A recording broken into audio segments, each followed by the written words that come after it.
Chris, tomorrow night, John Cena retires. But we also found out tonight, well, maybe we knew, that Cena signed a 5-year deal to stick around and be an ambassador.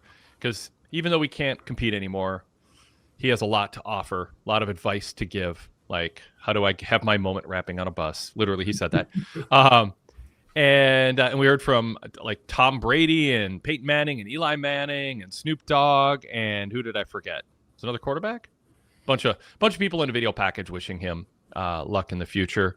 Yeah, I mean, obviously it's a huge deal. They ran a video package on Cena, more of the Tom Rinaldi interview. They, sprinkled stuff in, plugged it at the end, plugged it at the beginning. I honestly thought it was the right amount of plugs for somebody to do it with Cena's history in WWE. Leave nothing to chance and, flag it as a really big deal, which it is. The only thing really missing was, and I know it's not brand specific and all that, it's just a little something about the stakes. Like, there's actually a match. Like, everything about this, and we'll get to the other content on the show in a second, but everything about this Cena retirement tonight was like, I mean, pretty much everything was, oh, Cena's retiring. What about Gunther? Yeah. He's going to be around next week and the month after and a year later. Can this sort of not just be, I mean, I think it should be as much about John Cena as it has been, but I want to add to that, there's a guy who is the longest reigning IC champ ever, long reigning world champion. He's 39, but he has his peak years ahead of him in terms of being a national star. He has a style of wrestling that can endure into his 40s. And he's just like an asterisk here in the final. And again, it's a SmackDown beforehand. They've done a good job on other shows. So it's not like a disaster or anything. But I just, can we make an exception to making this all about Cena? And let's talk about what it would mean if Gunther won. It's just if he wins, I should say. So that jumped out to me too. What jumped out to you about this? The final WWE TV show ever that will build a John Cena match if John Cena is not a hypocrite and if he's a man of his word and doesn't wrestle again. Well, I mean, wrestlers never truly retire. We know there's just us, Terry Funk. But I was actually mostly surprised by the complete lack of Gunther promo. I know he's technically a Raw guy, or at least I think he is. But you could have done something. He wasn't, apart from a few short clips of him winning the tournament, there was absolutely no presence from him whatsoever. Yep. Obviously, this show had to be about John Cena retiring. I mean, I've made the snide comment there about when he's retiring because they certainly drilled it home. Nobody watching that show is going to go away wondering when they can watch John Cena's last match. Yep. What I could have done without was some of the forced mentions of John Cena in the first sort of hour and a half with Obafemi mentioning him and then Ilya mentioning him and trying to cut in with his catchphrases in a completely forced manner. I know in the past you've talked about everybody on the show should be talking about what's happening in the main event or something shocking that just happened. And to a degree, I like that. But tonight, it kind of got to the point where it felt a little bit overbearing. Yeah, I get that. I mean, I think there will be people ready for, even John Cena fans ready for this to be over. In fact, in the chat, Mr. Freshman 92 goes, I'll be very glad when this farewell tour is over. And this is coming from a one-time diehard Cena fan. Yeah, I mean, I get it. I mean, it's been a lot of John Cena. It's been a lot of John Cena tonight. We've got a Wade Keller hotline, a Wade Keller news bulletin up tonight, PDF, all text, and audio format, discussing the latest comments from Cena and how his match is going on last, not first, and some other notes on things Cena has had to say. That's a VIP exclusive feature we started a couple months ago, and another one earlier this week focused on Cena also and some of the things that he's been saying. It's been a big week, and I think we've learned a decent amount about we've gotten windows into John Cena. Nothing shocking, but sort of, oh, okay, that's what he's like. He's got a Hogan-esque tendency to, or a vibe to his self-promoting. He seems to be really laying on thick that he is authentic, and people who are authentic don't need to say it quite as often as John Cena says it. And it's like someone who tells you how honest they are. It's like, okay, what's going on here? And again, and everything Cena does is marketing the Cena image. I've talked about that. I've in so many words, John Cena is very street smart, but he also seems to enter any room he's in thinking he's the smartest guy in the room. And I think there's other people kind of going, kind of see what you're doing here.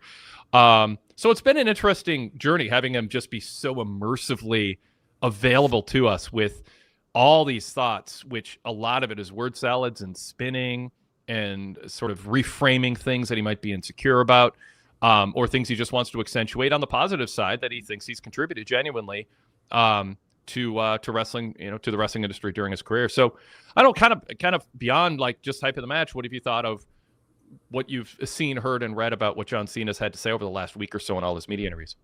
I've been actually watching a lot of his media even before this retirement all kicked into high gear. I really enjoyed Peacemaker, and I've seen some of his clips doing press with people like Idris Elba and stuff. He's been all over media of all types, and seeing him sort of a bit unbuttoned and a bit relaxed outside the WWE environment has actually been quite refreshing. I think in a role that he's going to be playing as an ambassador, whatever the heck that means, I guess he's going to be spending more time in Saudi Arabia. I think that role will suit him well, but I think more to the point, being able to teach people backstage how to do what he did. There will never be another John Cena. I genuinely believe, the phrase greatest of all time is almost meaningless now. But one thing I will say he's the greatest at is sort of towing all the lines at once. He had the cool factor when he first came in. He went to Hollywood. He came back. He maintained his popularity. He never got the accusations of selling out like The Rock did. He never really lost any of his fan appreciation, I guess. He's done all of the things that you can do in wrestling and also tangential to wrestling, and is leaving in a way that others just haven't been able to manage. And if he can pass on a tenth of that to someone like a Javon Evans or to someone like an Obafemi, I think his worth backstage is going to be immeasurable. I don't know if he's got the ability to transfer that knowledge like some do. Like, I guess Shawn Michaels would be a good example of people who can transfer it. But it's not about wrestling in the ring anymore, unfortunately. Cena's not like he's awful at that, but the stuff that he can teach is that political game, playing that political game. And as much as we might hate it, that's a big part of success in the industry these days. Interesting. Yeah. I mean, I think I wonder, and this isn't to, I want to say up front, this isn't to say he doesn't have anything to contribute to others, but I wonder how much of his success is transferable to others. I get, build your brand, protect your brand, work hard, be humble and hardworking early, because that will get the attention in a good way of management. Assert yourself if you believe in yourself. If somebody, a respected member of the locker room, an elder, says you're showing too much respect for yourself and not enough humility, you're expressing too much confidence based on actually your skill set, listen to them and get better. I like the note that he went to AJ, Sammy, and Kevin Owens and said, hey, what moves do you think I can do that would help my repertoire? Because they had been on the indie scene and kind of knew the cool moves. If we take him at his word and that's a true story, that's a cool thing he did. As one wrestler noted to me, since Cena said that, the fans were chanting you can't wrestle because you didn't do enough moves. They were saying that because you didn't know how to run the ropes, you couldn't apply an STF, and your punches looked bad. And those were some of his 5 moves of doom. So it was more, you can't wrestle because even the moves you do aren't good. It wasn't just adding to them. However, Cena has had really good matches with a wide array of opponents.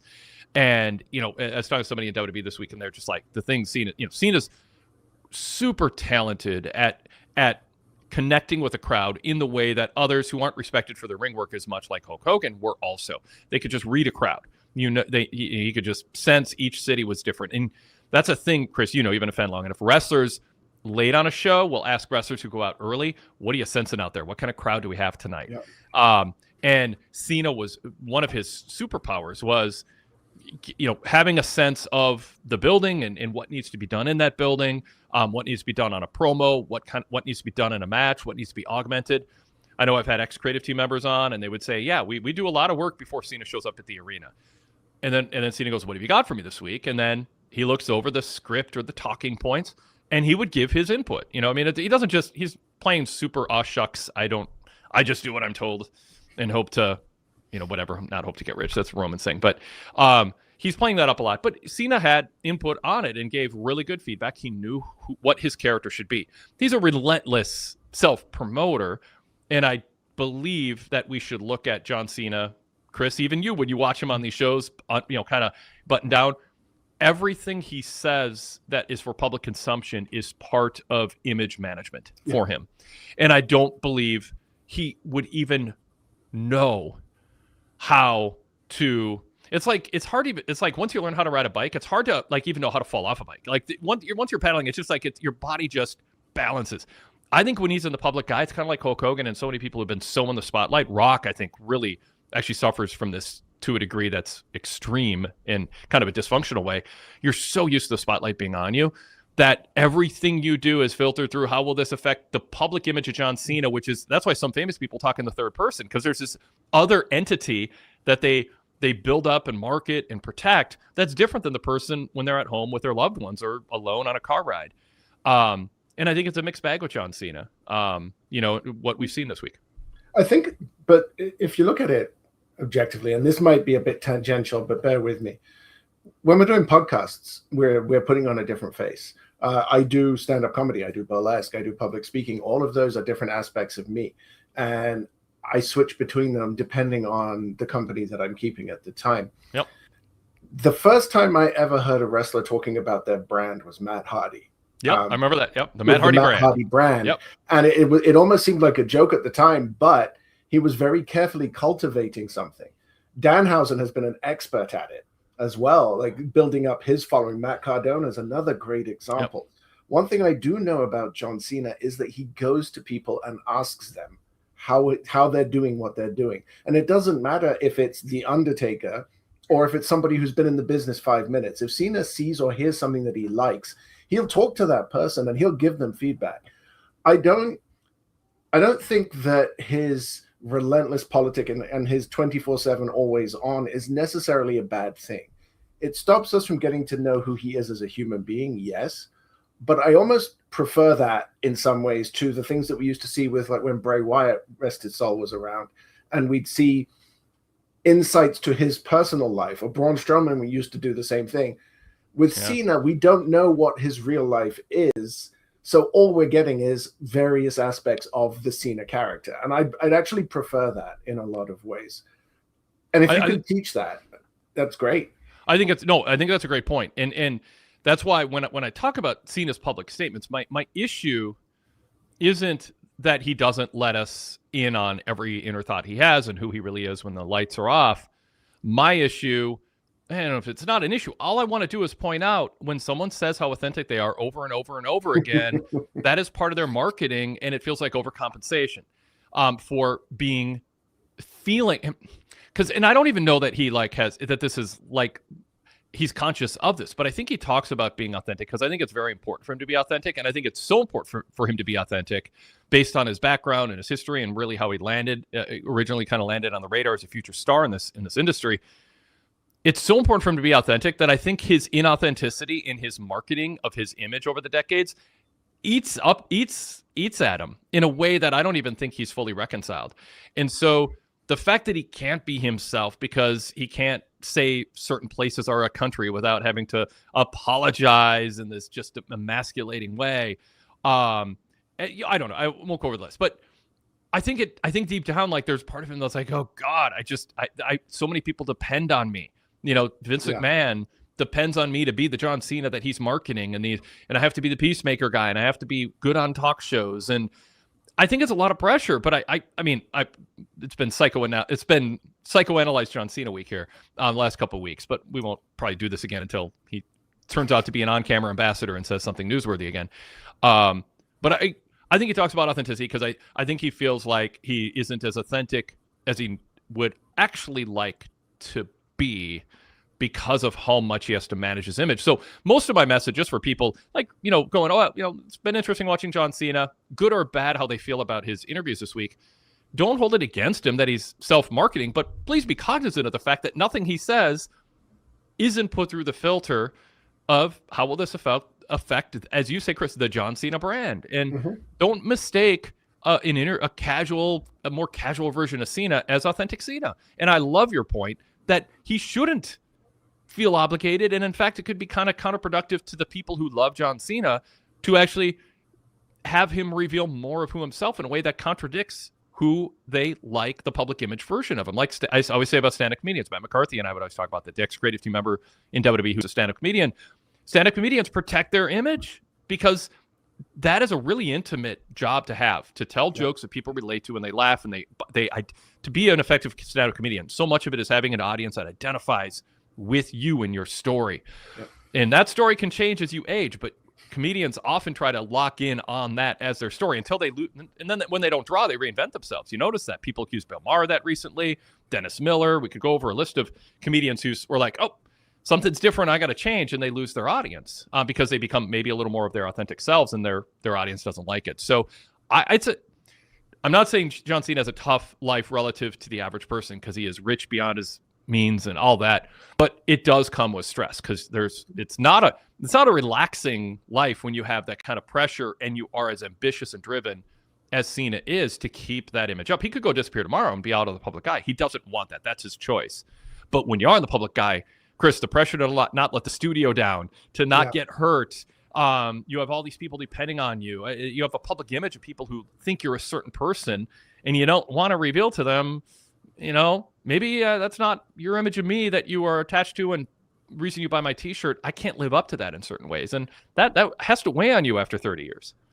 I think he doesn't get enough credit for the ability that he has had to not just switch things up, but maintain various aspects of his character, because this is the guy who broke the world record, and that's not a euphemism. He literally broke the world record for granting Make-A-Wish kids. Like, that is a thing that he did while doing what I like to call The Boys with Less Gore as a TV show. Like, this guy is simultaneously being a hero to kids and doing a very adult-oriented action TV show, and he marries those things so seamlessly.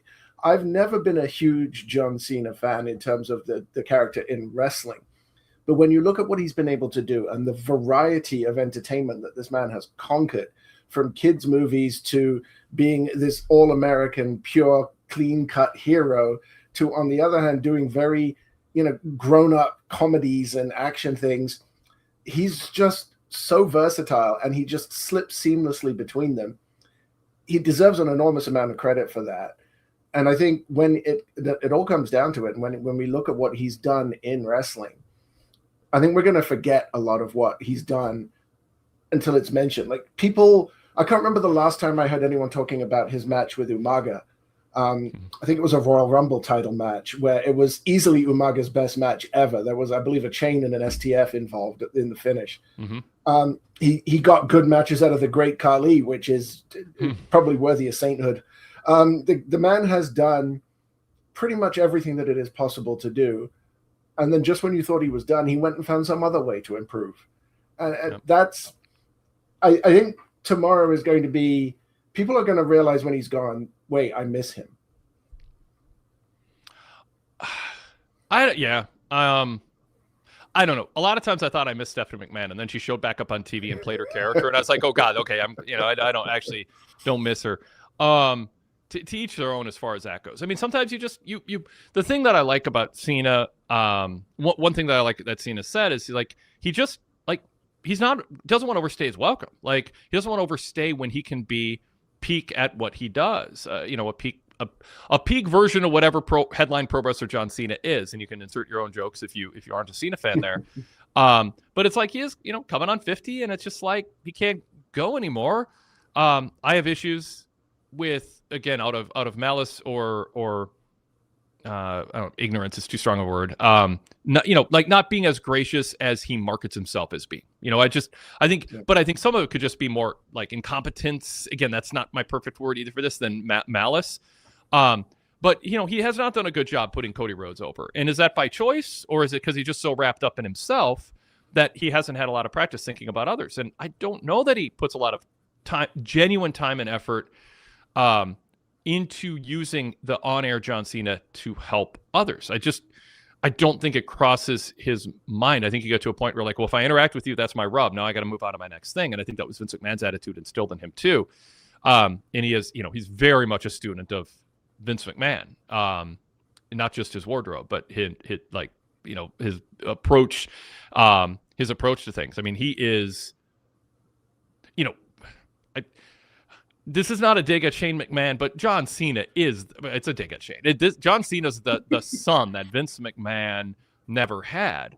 And they are similar. In don't take this the wrong way, because I hope it doesn't expand to the things that got Vince ousted from the public eye. For the most part, UFC still welcomes him, but kind of. But John Cena is so wired like Vince McMahon in so many ways that bonded them. And this goes full circle back to another point, Chris, that I was going to make about you when we're talking about can he give back. And I said, what does Cena's career, what Cena has accomplished, what can he actually pass along to others? What advice can he give? And because his experience was, I was a super muscular guy who was super ambitious, had incredible ability to think on his feet and rap, and grab the attention of Stephanie McMahon, and then turned out to be exactly the right guy at the right time that Vince McMahon was looking for, with strengths that Vince McMahon liked and weaknesses that might have disqualified him with 18 out of 20 other major promoters over the last 40 years. But those didn't disqualify Cena because Vince didn't care about some of the things that Cena had shortcomings on. And so what advice does he pass along when he was just the perfect Vince McMahon son/headline wrestler? There are things, I'm not saying there aren't, but a lot of the things that made Cena successful, I know there's a phrase for it where somebody who is successful, but a big chunk of it was luck, that they mistake their success as something that if someone just follows what they did, they will also be equally successful. And they discount the luck aspect of it. Now, again, I believe in the phrase, the harder you work, the luckier you get. I mean, I think there's a lot to that, but there are people who are successful and they think it's all because they did these things. And if someone else does those things, they will be equally successful. It's like, no, there were 100 other people, if not 100,000 other people doing the same things you did, but you had luck that led to your success. And, it can be a luck of timing. It can be a luck of happenstance, knowing the right person, being white, being male, or whatever. So I just don't know. There's a lot of things that led to Cena's success that I think he might mistake as transferable. That's not. That's my point. Okay, there's a lot to unpack on that. Yes. It's the whole pulling yourself up by your bootstraps thing, right? And it's very easy to pull yourself up by your bootstraps when somebody is above you, grabbing your hair and pulling you the rest of the way. Cena got lucky, no doubt. Stephanie heard him rapping, and they picked up on it, and it took off. You could say the same thing about Stone Cold. If Michael Hayes doesn't tell Steve Austin, hey, mention John 3:16 when you go out there, do we even get the Stone Cold era? If Vince isn't able to poach Hulk Hogan from the AWA, do we get Hulkamania? A lot of pro wrestling is being in the right place at the right time.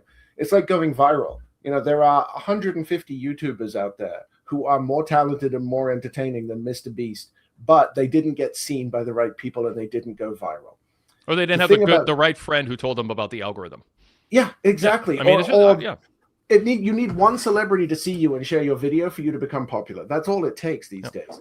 But the difference with Cena is he had the talent to make the best out of that push.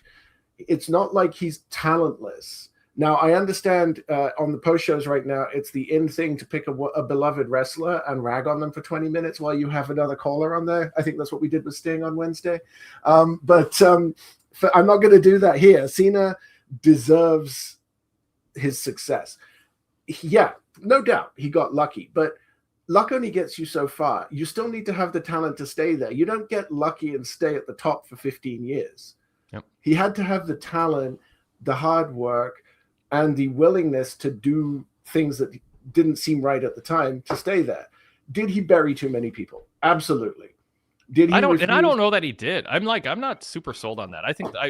I guess I could be swayed, but I just still haven't heard a situation. Because, sorry, real quick, there's so many times wrestlers don't get pushed, and then they go public and talk about some main eventer burying them. And then I hear the story of why the main eventer buried him. And the main eventer was so right. And those other people that they buried, they were simply giving feedback to the promoter who asked for their feedback because they trust their judgment. I just don't know whose career would have been better if it weren't for Cena critiquing them, perhaps honestly, if not harshly, but honestly. Anyway. The big one is Wade Barrett. That Yes. I think is the big one that you could justifiably point to and say that was a mistake.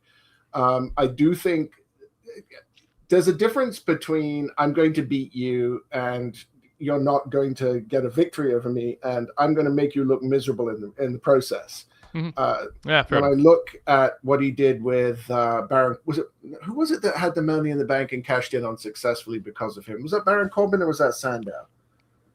Sandow didn't deserve it, but Baron Corbin, I think, I'm pretty sure that was Cena.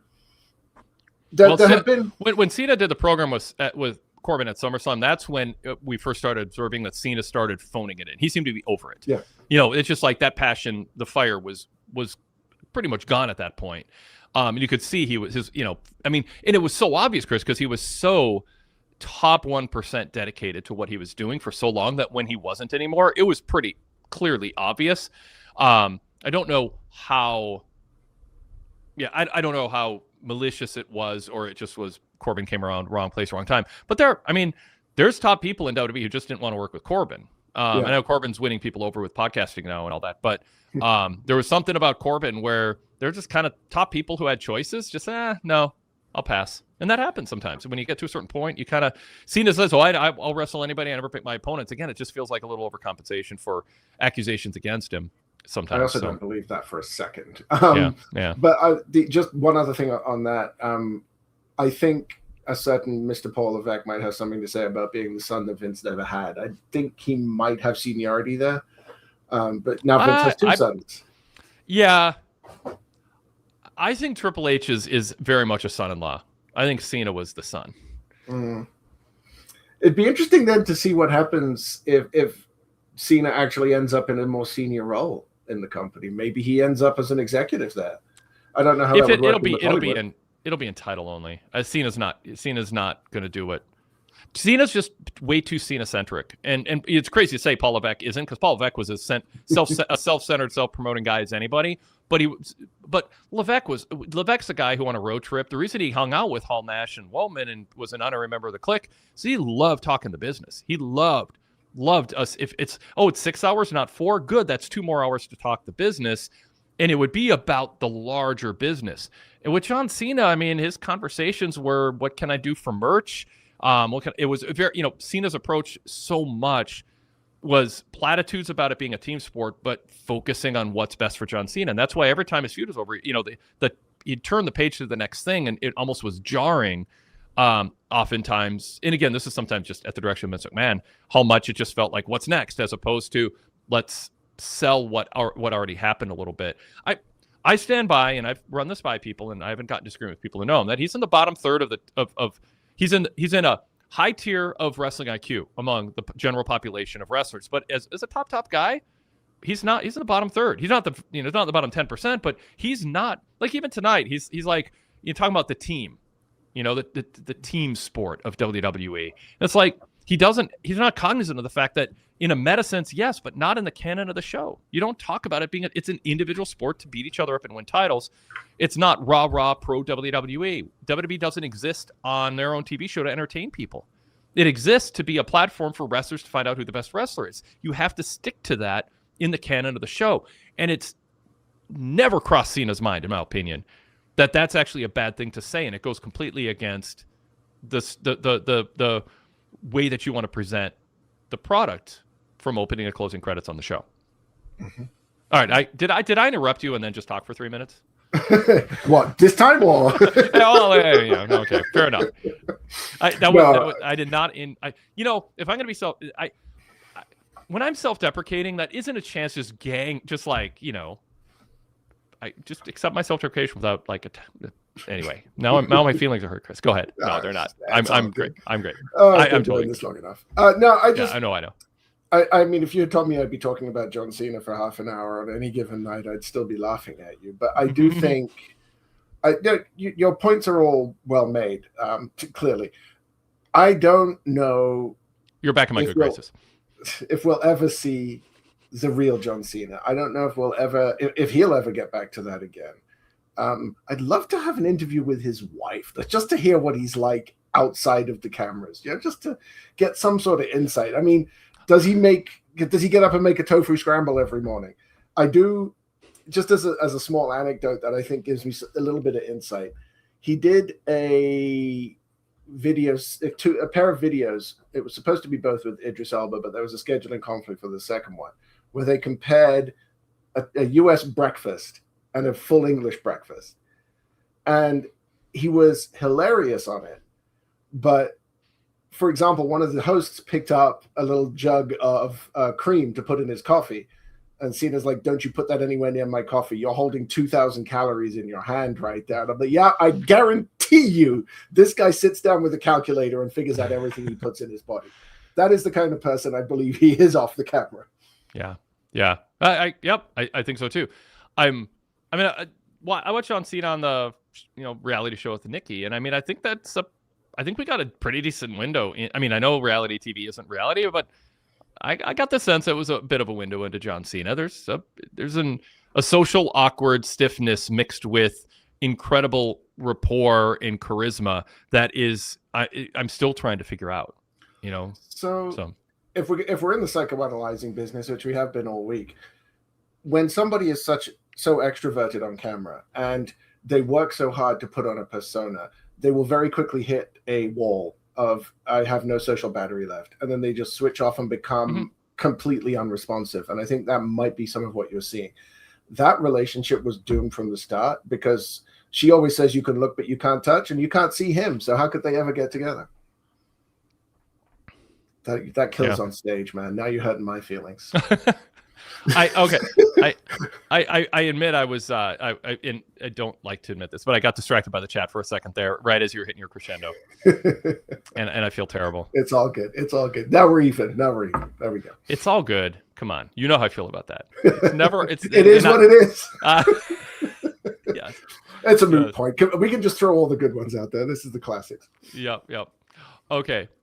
Let's go to our formal introduction here, pause briefly, and then we have a chat room full of comments about John Cena. We also have a TV show to talk about, although this TV show is largely about John Cena interspersed throughout, but we had a Dragunov-Tommaso Ciampa match that gave Speedball and Kyle Fletcher maybe a run for its money as best TV match of the week. We can discuss that.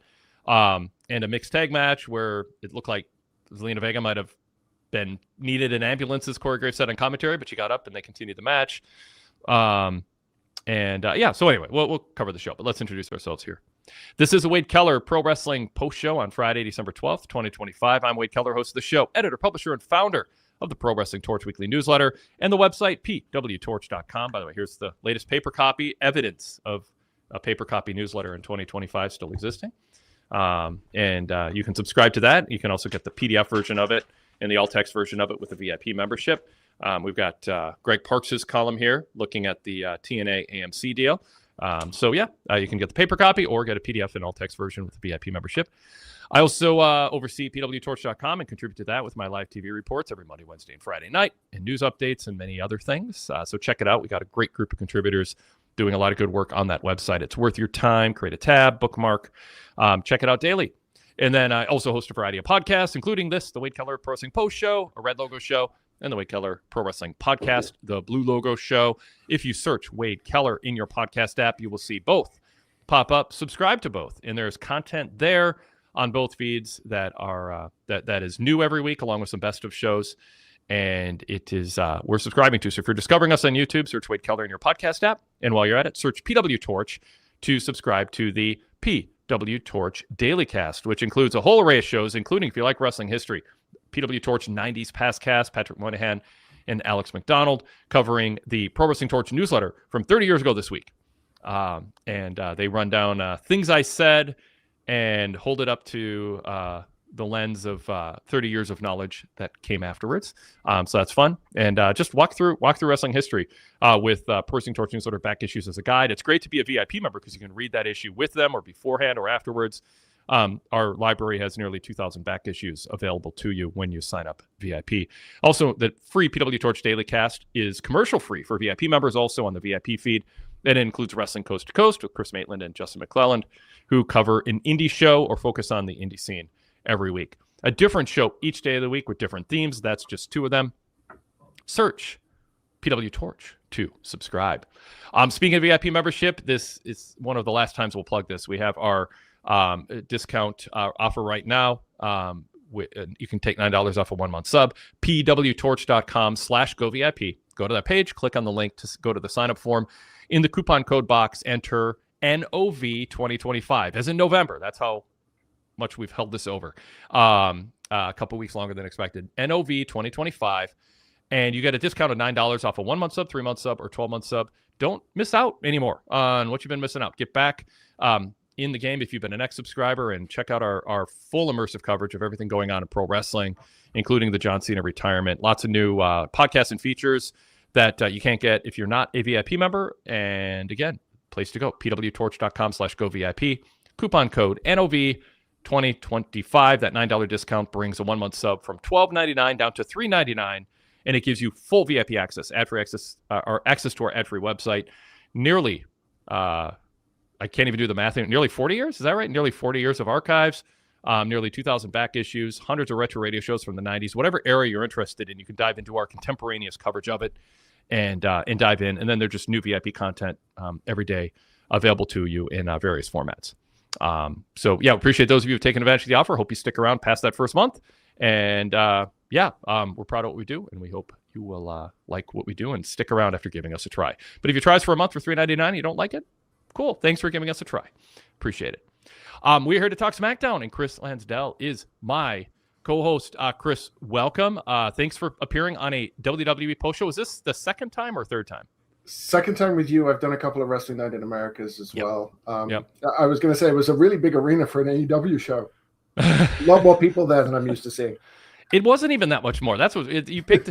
I mean, I don't know if you're being facetious or not, but they had like 5,000 and change at this venue. So it would be a big AEW crowd, but for WWE, it's on the smaller side. WrestleTix had them at 5,388. By the way, last time they were there, May 10th, 2024. So is that a year and a half ago, roughly? They drew just under 8,000. They were down about 2,500 from the last time they were there. Maybe they made twice as much money on tickets. I don't know what the average ticket price difference is, but they're drawing fewer fans in a lot of these. Anecdotally speaking, a lot of these arenas, attendance is down.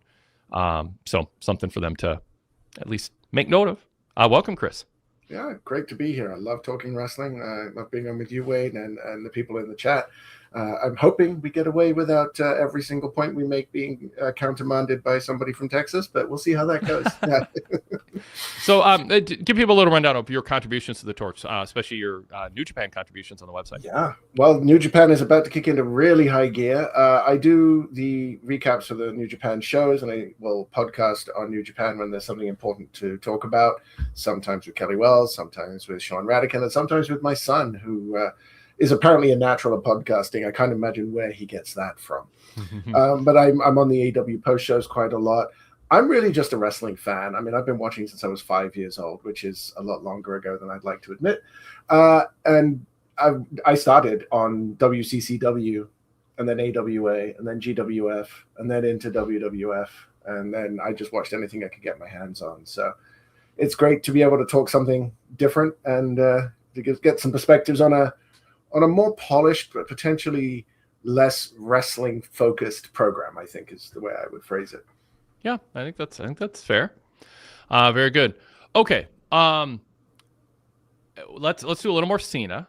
We're deep into the show, but I mean, it's the day before the top star in this industry last, few decades, 2.5 decades, whatever. I guess it's just, it's 2 decades. I don't know why go 2.5 or 3, because that's not even close to true.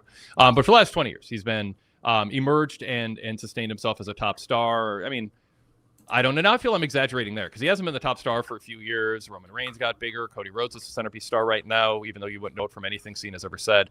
And it took him a little while to latch on as a top star when his career first started. But over the last 20 years, no one was a top star for longer and is the face of the industry like Cena. And tomorrow night's his last match, at least his last pre-retirement match, because in wrestling, there are post-retirement matches.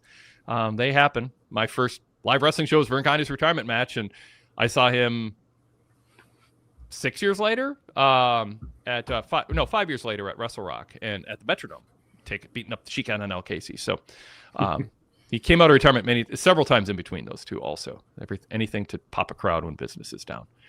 Okay, so there's some comments on Cena. I'll just read some of them, and Chris, we can kind of react to some of them. And I think I mentioned this. Or Mr. Fishman said, "I'll be very glad when this farewell tour is over." This coming from a one-time diehard Cena fan. We have Sadler version 3 going, yeah, it's similar to the WrestleMania build with Cody. You wouldn't have known Cody was even seen as opponent if you listened to his promos in the WrestleMania build-up. That's in response for conversation on Gunther. And that's where, one of my criticisms of Cena, and I say this, I defend Cena against, other people sometimes in terms of what he meant to WWE and how important he was to cleaning up their image and being that face of the brand. But I don't feel he's generous or magnanimous, and I don't know if it's a conscious decision or just how he's wired or has been trained by Vince to put over his opponents verbally in a way that he can also come out just as strong in the end. But so he just seems stingy. Like you hear about famous dads who just never say a good thing about their kids. And Cena's kind of he's just kind of a stingy main event guy when it comes to that. Back behind the scenes, it can be a different story, but what matters most is, telling Cody, you gave me the fight of my life. Congratulations. You are the top guy right now, and you have earned it, and you've impressed me. And nothing close to that has ever been said by Cena. He had every opportunity and builds to 2 different matches and the fallouts from both. I guess when he was a heel, it would have meant less. But, have you heard him talk about Cody on any of his mainstream interviews? No. And I think you could make the argument that of all the people in the company, there are probably only 2 that actually don't need that rub. Cody being one and Roman being the other. I take your point. I think Cena should have been more magnanimous and should have, not only after the match but before it, put more weight into Cody Rhodes. I just don't think it hurt him because Cody is a massive star even without that. Yeah, it's almost not when it comes to when you're at Cody's level, to me it's not, oh, will it help Cody? It's just be a decent colleague. And Cody's got a little imposter syndrome in terms of being a top guy. He doesn't have the charisma of his dad. He doesn't get the crowd responses his dad got. And I'm not saying Cody's walking around insecure, but a little validation publicly from John Cena for the success that Cody has had in the face of some kind of big distractions in the name of John Cena and Dwayne Johnson the last couple of years after he completed his journey and was a big part of carrying on the momentum created by the Bloodline and Roman Reigns, the aforementioned Roman Reigns, and everything Paul Heyman has done to help build that group up, and the emergence of the Usos as a whole different chapter to their careers, and Sami Zayn having a peak moment. Cody carried the momentum of that, and I don't know. It's just it's not that Cody needs it. He's established and fans like him, but come on, just be. I don't know why. I don't know if it's personal. I haven't heard it's personal. Cody says nice things here and there about Cena, not gushing, but I think Cody could use a little, not a pat on the head, which is what he got from Cena, but a full-throated. You're doing great. You are a successor to me in ways that make the John Cena character proud, because Cody represents a lot of what John Cena's character purported to represent. I have to wonder if it wouldn't have felt a little condescending though, because they're basically at the same level these days. And it would almost feel like, well, who are you to give me this praise? It doesn't read as genuine when it's coming from somebody who arguably is your peer or maybe even a level below you. I mean, historically, no. Cena obviously has the cachet, but Cody is arguably on a higher level than Cena is. And it's not like there's a huge age difference either. I think Cena's about 9 years older. Yeah. So it almost could be seen as condescending. I don't know for sure that's the angle that he's thinking, but I could see an argument for that. I see that as a stretch, and I'm not buying it. Yeah, I think there's been opportunity, especially after SummerSlam. I mean, Cena did a whole promo. Cody brought the best match out of Cena that we had seen in this whole retirement tour. And there wasn't a moment of graciousness for Cody that he displayed publicly. And all those things you just said, I don't make any difference to me in terms of what Cena owed Cody as the guy who preceded him. And again, I mean, it might be a little jealousy. Cody was embraced by the fan base. He got booed in AEW. He rebooted himself, and he got over, and the crowds love him. He scattered boo here and there, or whatever. Paul Levesque's booking doesn't always help. Create clarity in the face heel dynamic, but Cody is what Cena could not be, a kind of straight-laced superhero who the male fans cheer for and buy his merchandise for and see as legit. I'm wondering now, because the reason Cody is what Cena couldn't be is because Cody left and came back. Yep. Right? When Cody left WWE, he was, I think he was still running around in face paint. And he left, he got booed, he learned a lot, and then he came back, and the crowd immediately embraced the prodigal son. If Cena had an AEW to go to, not that I think he would have, because he's basically suckling on the corporate teat there, but he didn't have the opportunity to go away and learn a new hold, as JR would say.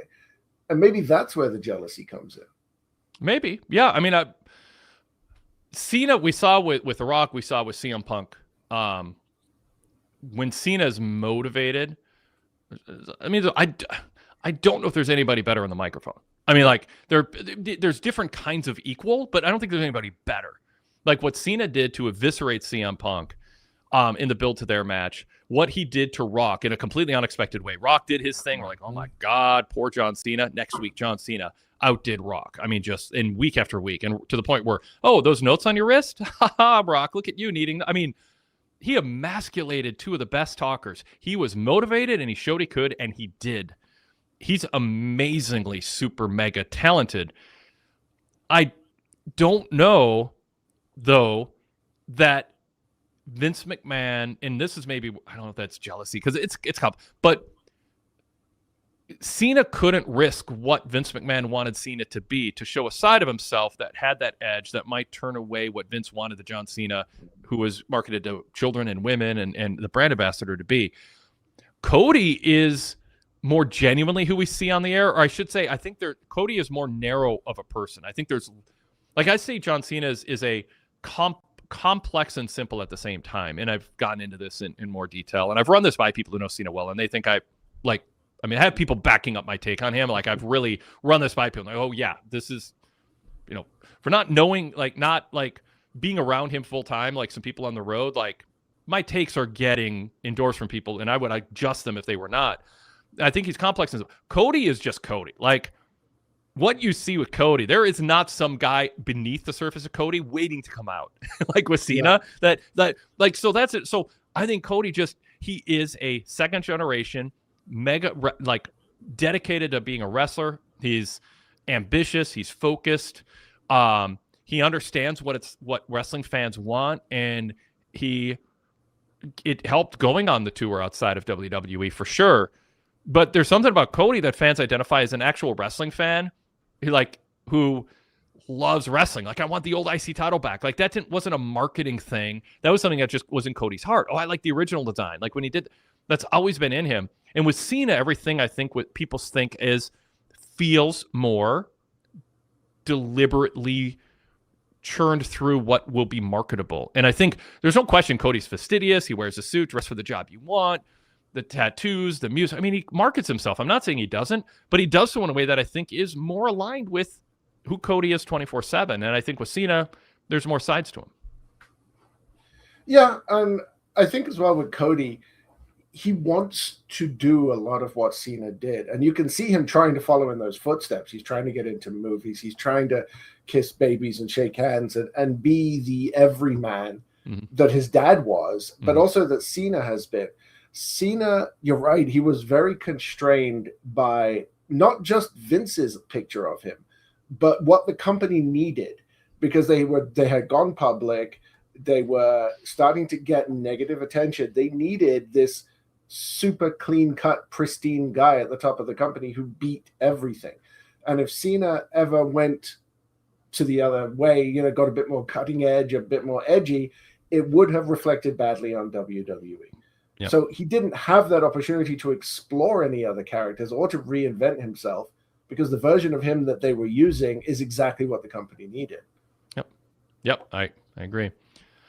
Well, I mean, well put, and I've made that case. Powder Over Pete says he's more machine than man now. I think there's some. I mean, certainly the public image. I mean, the life he lives. Dwayne Johnson faces it too. You are more machine than human. I mean, it's just the grind of being famous and having all this opportunity and all these demands, and just being driven, ambitious, wanting to accomplish, and just go. Like, even Steve Austin. I mean, Steve Steve is more of an introvert than I think John Cena is. I think he's happy living his private life on his rant, whatever. But when Steve went into podcasting, he wanted to be great at that. Like, I talked to Steve about this. It's like he would start interviewing people by literally going, well, let me open your Wikipedia page. Oh, it says this. It says this. And within 3 months, he was way better. And a year later, he was doing fantastic interviews. And really, when it's Steve Austin, he's got an air of authority to talk to you about stuff. And, you would listen, even if you're an accomplished wrestler. And he tapped into that and did really well. And he wanted to do really well. So I think people who are great at one thing, if they dedicate themselves, can be great at others. And that's what Cena is doing with all these other things. Snarky comment from Pile Driver Pete. We can see him everywhere. Let's see. Michael Jordan's mentioned here by Derek Mitchell. What's he say? Michael Jordan's considered the GOAT, but was awful in talent evaluation and sometimes individual greatness. Sometimes individual greatness isn't transferable to others. Cena can pass on wisdom, but it's up to others to tap into it. Yeah. I mean, and that gets what I'm saying about. It's similar. What Derek's saying is what I'm saying about Cena. That I think the things that made him successful are circumstances and innate traits of greatness that he has, that he tapped into strategically and through just relentless dedication to self-marketing his image and protecting it and monetizing it. And so not everybody has that. Some people just want to go to the coffee shop and read a novel. They don't want to sit down and do what Steve Austin did every time he got home from the road, which is go isolate himself in his room and come up with new T-shirt ideas. And, conversation with Cena were often about merch money instead of the larger industry. Austin was more of a student of the game. Going back to Triple H, he was more of a student of the game than Cena. Cena was very much a student of marketing John Cena. Rye12211 says, after watching Cena on a GRE podcast, I think Wade overplays the inauthenticity of Cena. Dude genuinely seems like a good guy that understands the investment the company made in him and protects that. I want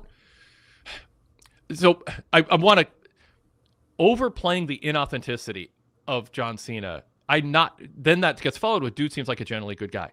I'm not saying he's not a genuinely good guy. What I'm saying is you have to look at the fact that John Cena, under Truth Serum, would say everything he says he tries to say as many truths as he can, but what he chooses to say is primarily the public version of John Cena.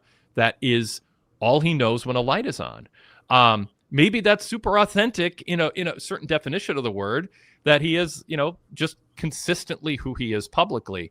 But I do not mean to imply there's some big there's some hidden version of John Cena. I'm just saying what he says is so clearly filtered through politics and image management and marketing the John Cena image. It's just so clearly that every sentence turns into some word salad or some diversion to steer away from a topic he can't address honestly, so he doesn't want to address it, or things that are self-aggrandizing or trying to shape the image that people have of him. He's very cognizant of it, and he's very meticulous in managing it. Doesn't make him a bad guy. It just means his public interviews are not a window into the totality of who John Cena is. Is that fair, Chris?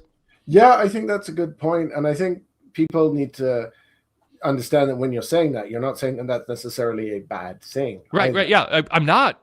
Yeah. I'm just saying see it for what it is. That's all. Just don't over prescribe what you're seeing when John Cena is kicking back with Bill Simmons or Joe Rogan. He is like, from people who have been around Cena, everything he does is it's some of it's natural instinct, but it's like, okay, who am I going to be today in order to accomplish my goal of doing this PR?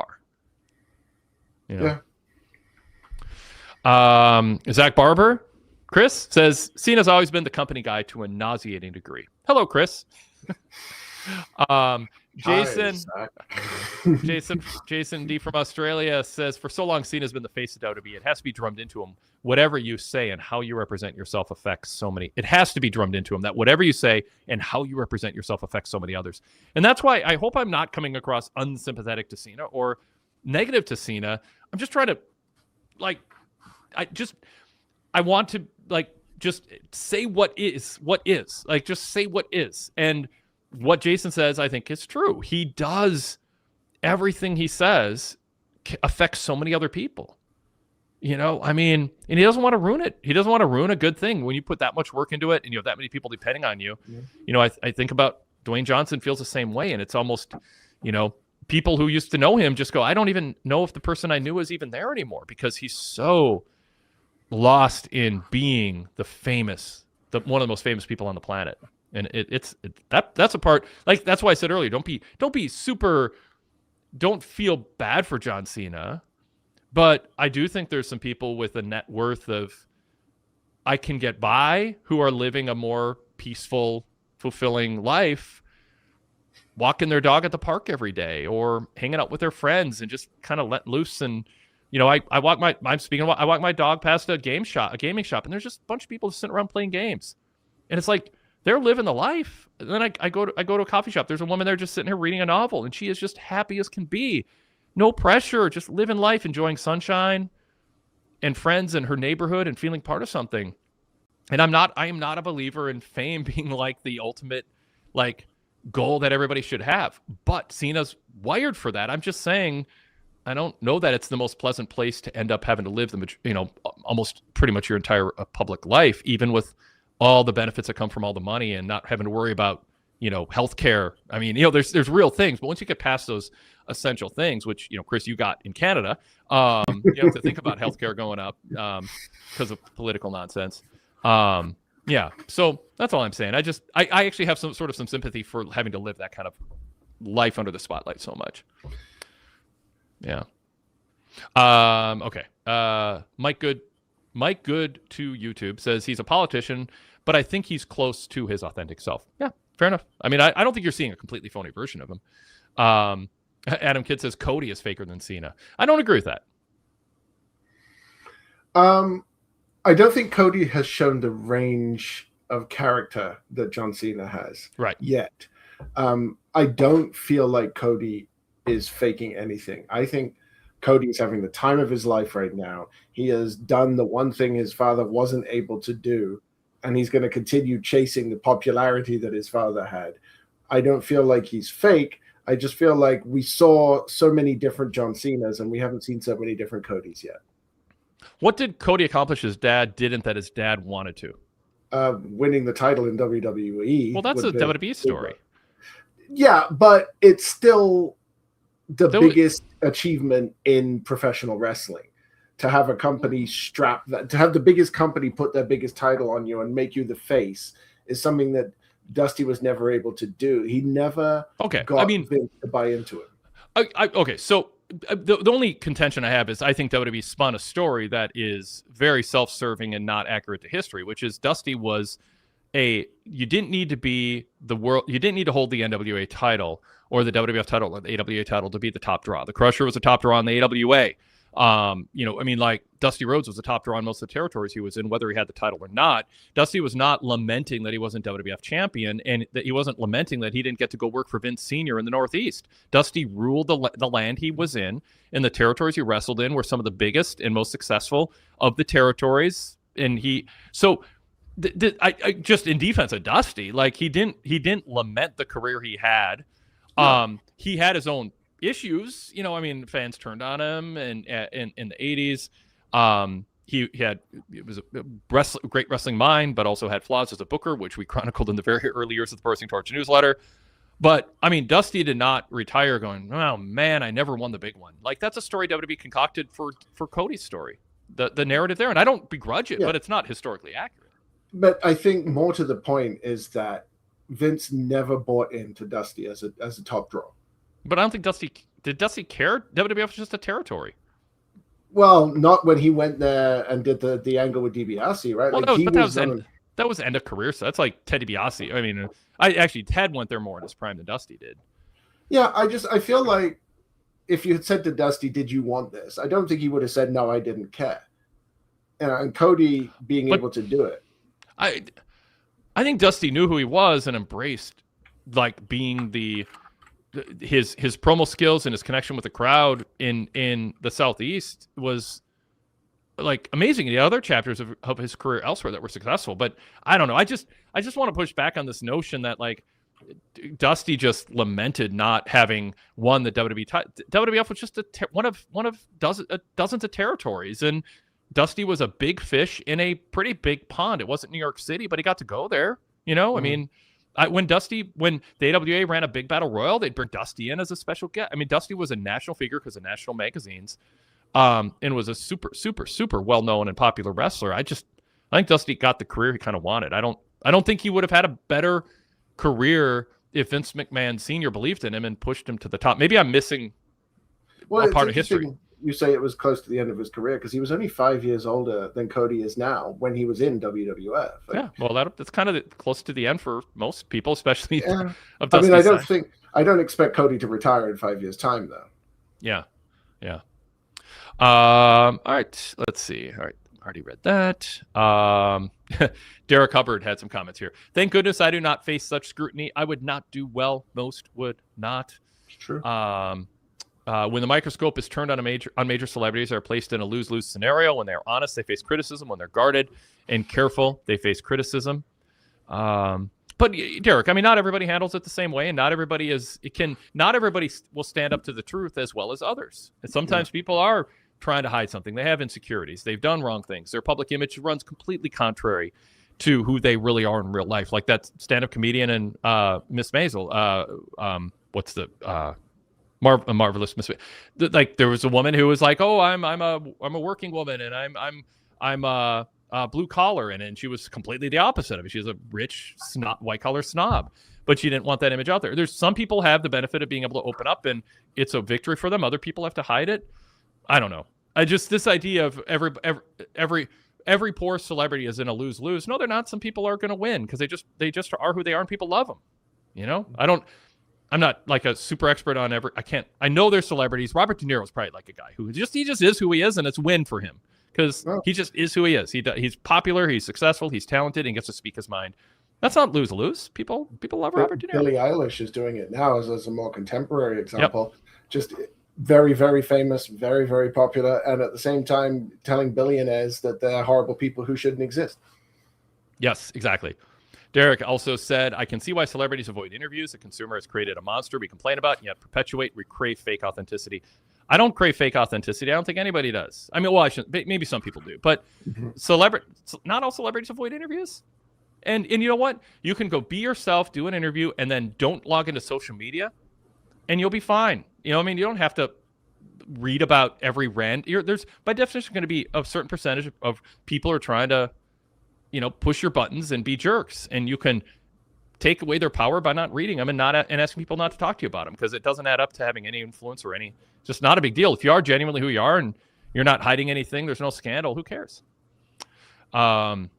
Jason D 318. I think Derek had more to say. Maybe I might run across this. It says, disagree, Wade, about Cena being like Vince. I'm pretty sure Cena wouldn't be paranoid about being seen eating pizza in public. That does not mean he is not as much like Vince McMahon as anybody ever in wrestling. But yeah, I did not say they are complete twins in every single way. Although, Chris, he might not eat pizza. It might not be an issue. I mean, he probably would. But if he's worried about cream in his coffee, then he's probably not gorging on pizza either. But I had that story. Jace remembers a story where I was at a WWF at the time, probably. Jim Cornette was around then, and so was the 90s. And Vince was in the bar, and he was eating pizza. And he saw me walk in, and he was like, oh, crap. And he's like, Wade, you cannot report I'm eating pizza. I do not want you to report I'm eating pizza. That is off record. I'm like, well, no, I'm going to tell this story. And Bruce Pritchard was standing by going, oh, crap. And Jim Cornette was just trying to hide because he had vowed to kill me if he ever saw me. So he had to pretend he didn't see me there. But others were definitely getting a chuckle out of it. So anyway, yeah, you're very embarrassed. What a collection of human beings.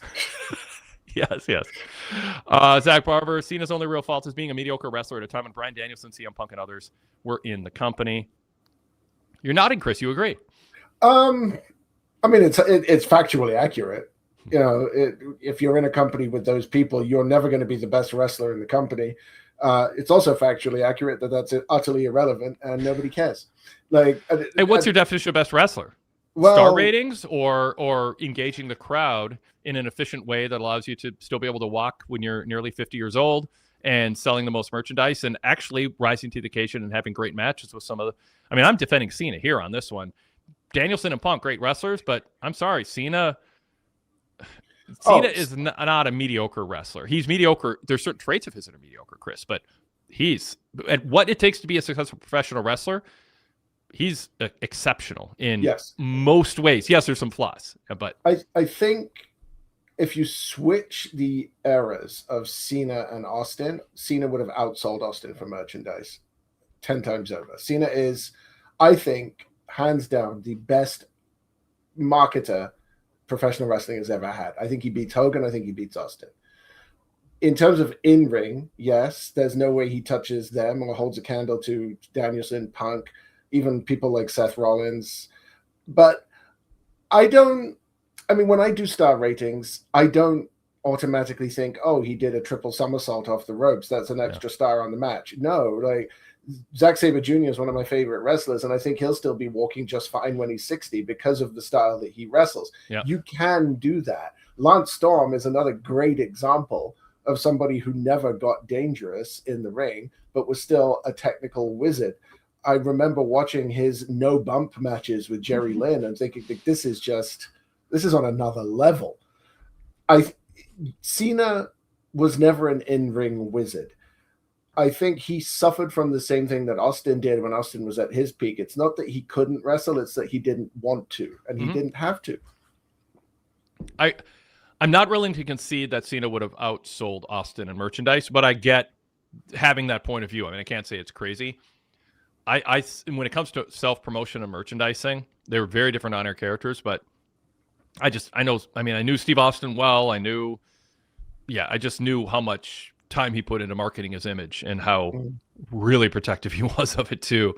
And how, he was a top earner of all time in wrestling, earning $8 to $10 million a year for his wrestling. And half of that was merch. It just, he took it to a level it hadn't been at before.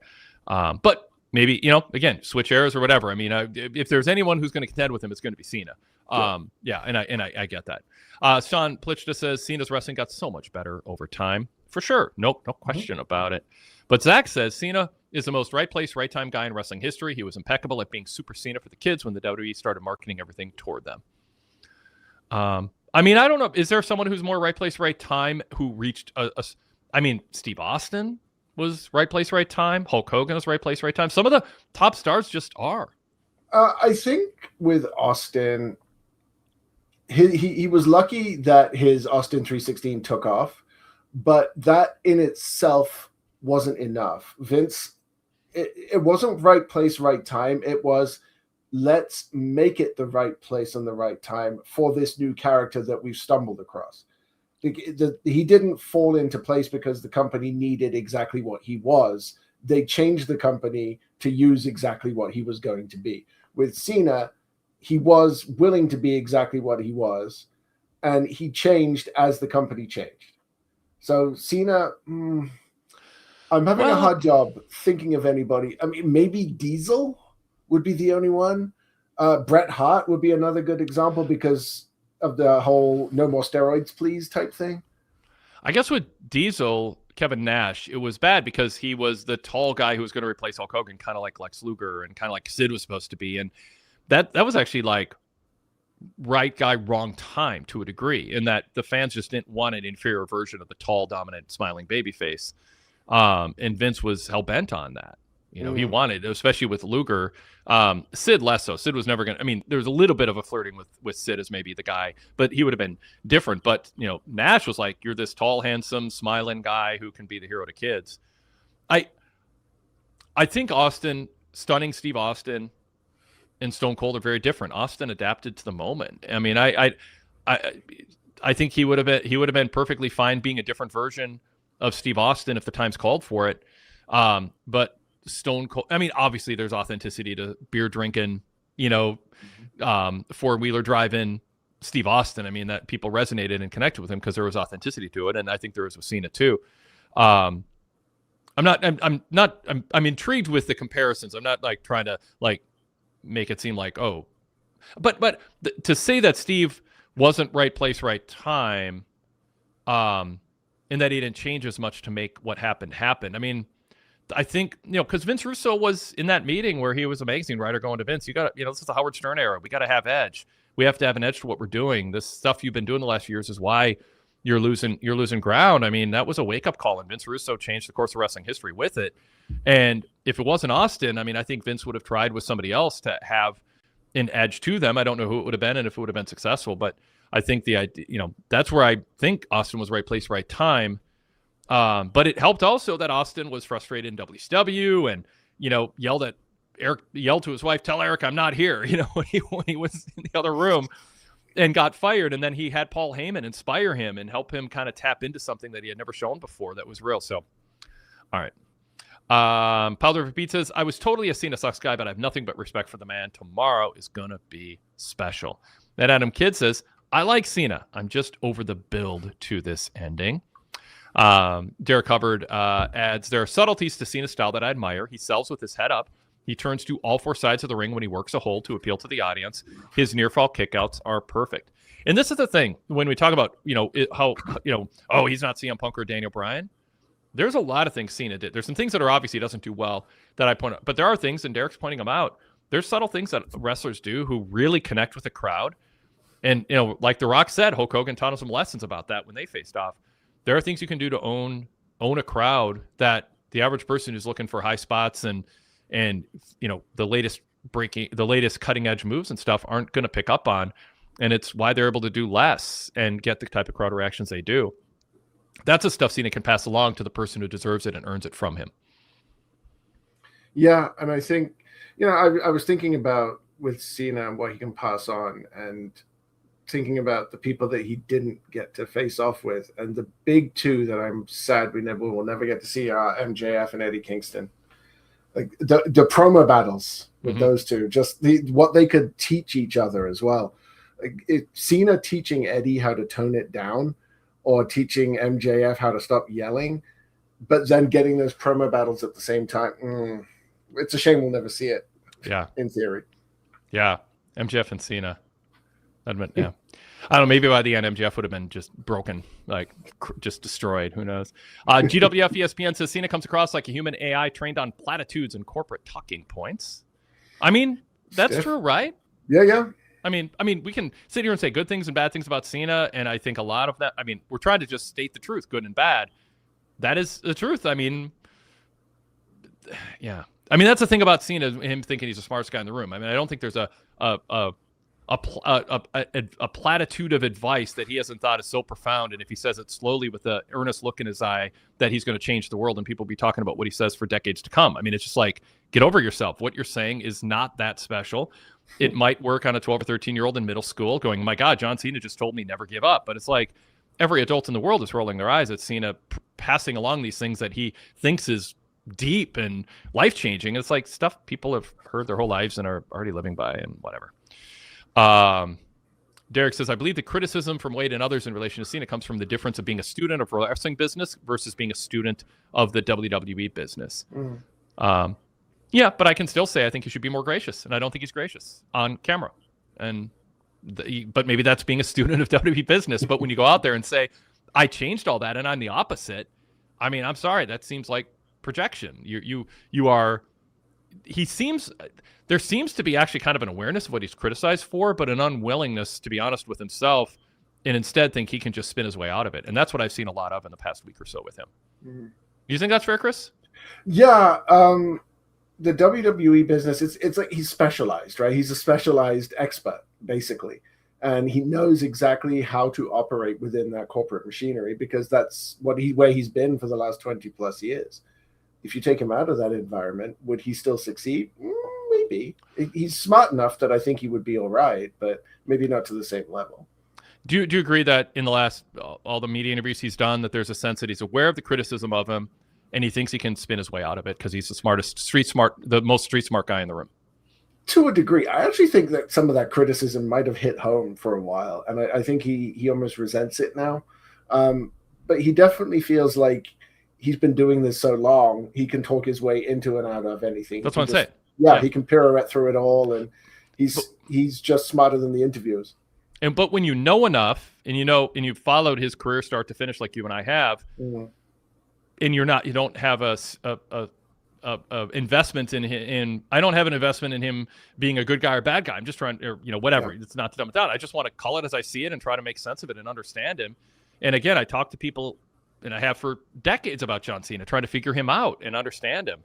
People who have worked closely with him. I talked to people 15 years ago in depth about Cena. I talked to people 2 nights ago in depth about John Cena who know him well. I mean, I find him like fascinating, or I find the process fascinating to understand him. And I do think he thinks, here's my criticism, and he's desperate to not have that stick, so he's going to come up with an anecdote that makes it not stick.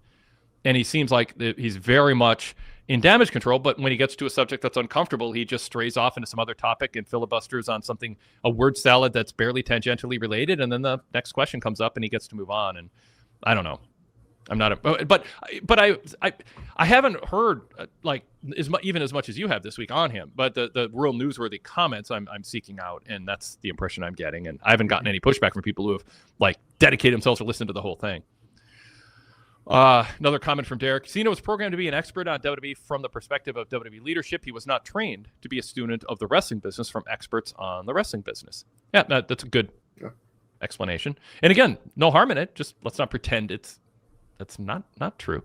GWF ESPN said, from watching the reality show, I'd equally believe and not believe Cena has bodies under his floorboards.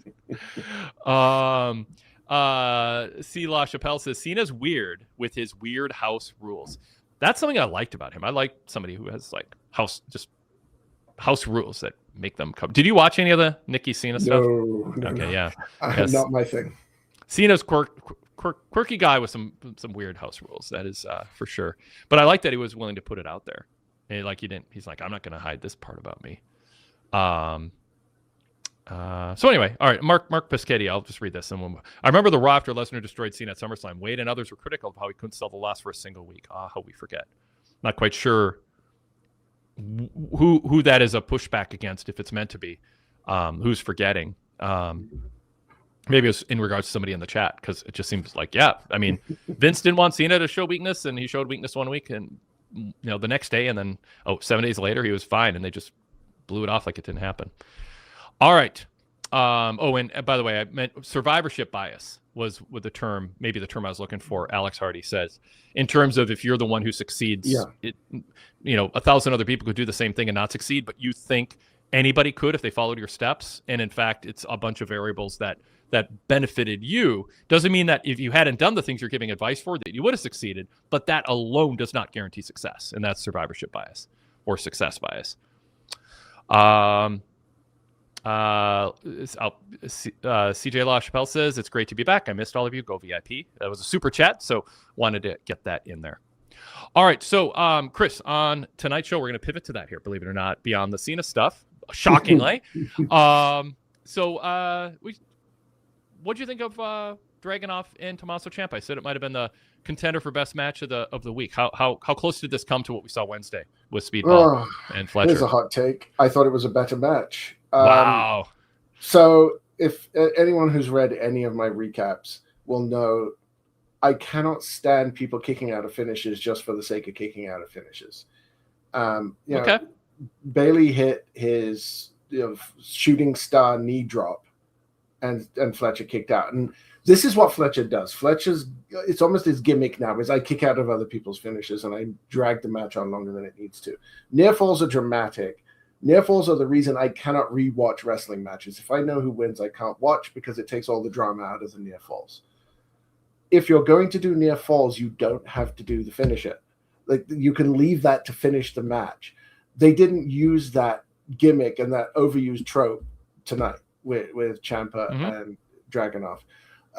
It felt real. It felt brutal. The part towards the end where they just stood up in the middle of the ring slapping each other was the most New Japan thing I've seen outside of New Japan in a very long time, and that includes AEW. Like, that's what you see in every single New Japan match. Is there's always a mid-ring strike exchange.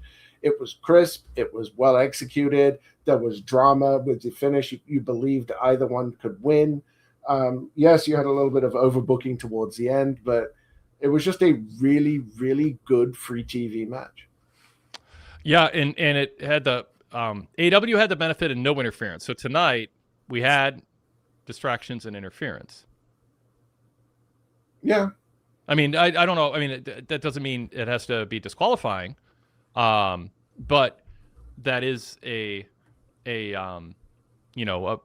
a factor that would make some people say, no, I really liked. But I'm not saying that that has to override the things that stood out to you as positive. But that was something that was kind of refreshing about the Continental Classic format.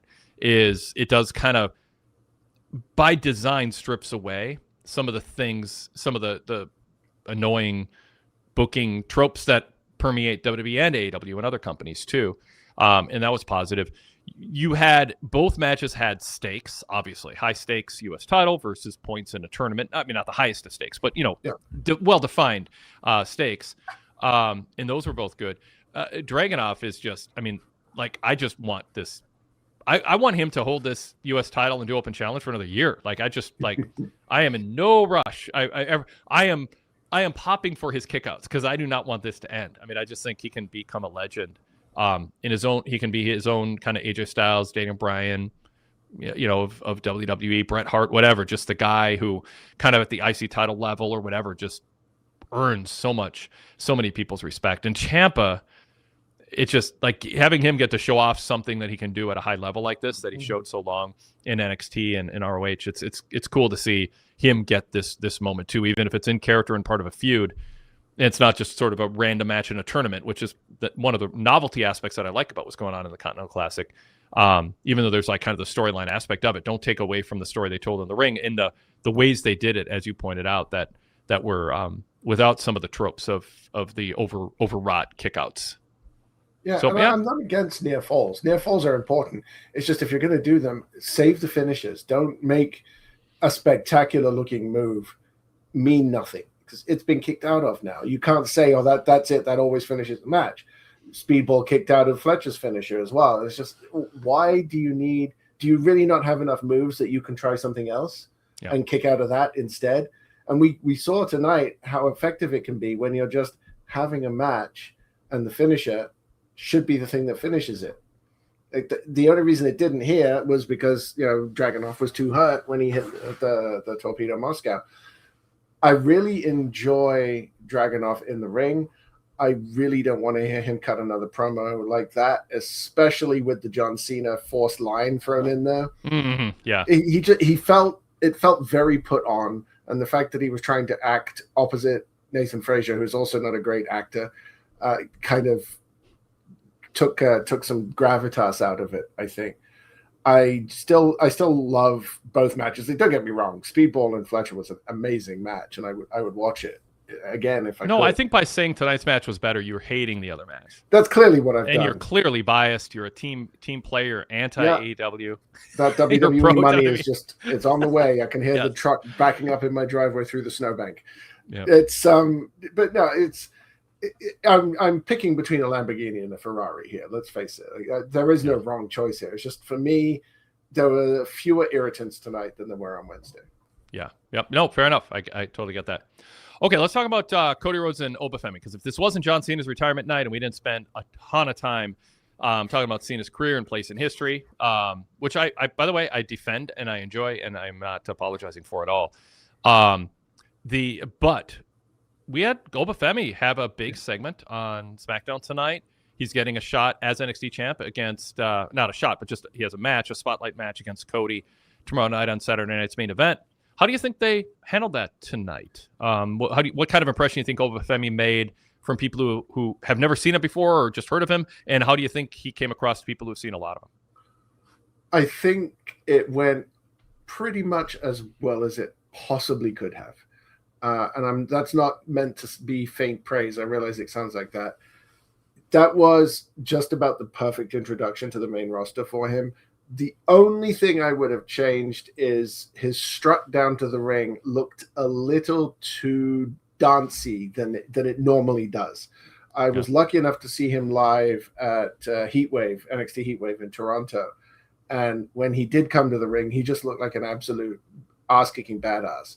Yep. Tonight, to start with, he did look a little bit like a strutting peacock. Yep. He calmed down as he got closer to the ring.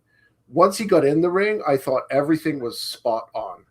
And I think something that's going to be missed by a lot of people was Cody stepping away and looking to the crowd a few times while Oba was speaking to really add some weight to what Oba was saying. I think it really made a difference because it made people realize Cody is not only listening to this guy, he's looking to the fans to back him up because he doesn't feel comfortable. And it was a very small thing for Cody to do that the vast majority of people won't notice. But I think he didn't seem overawed. He felt like he belonged. His personality shone. He didn't yell. He didn't make outlandish threats.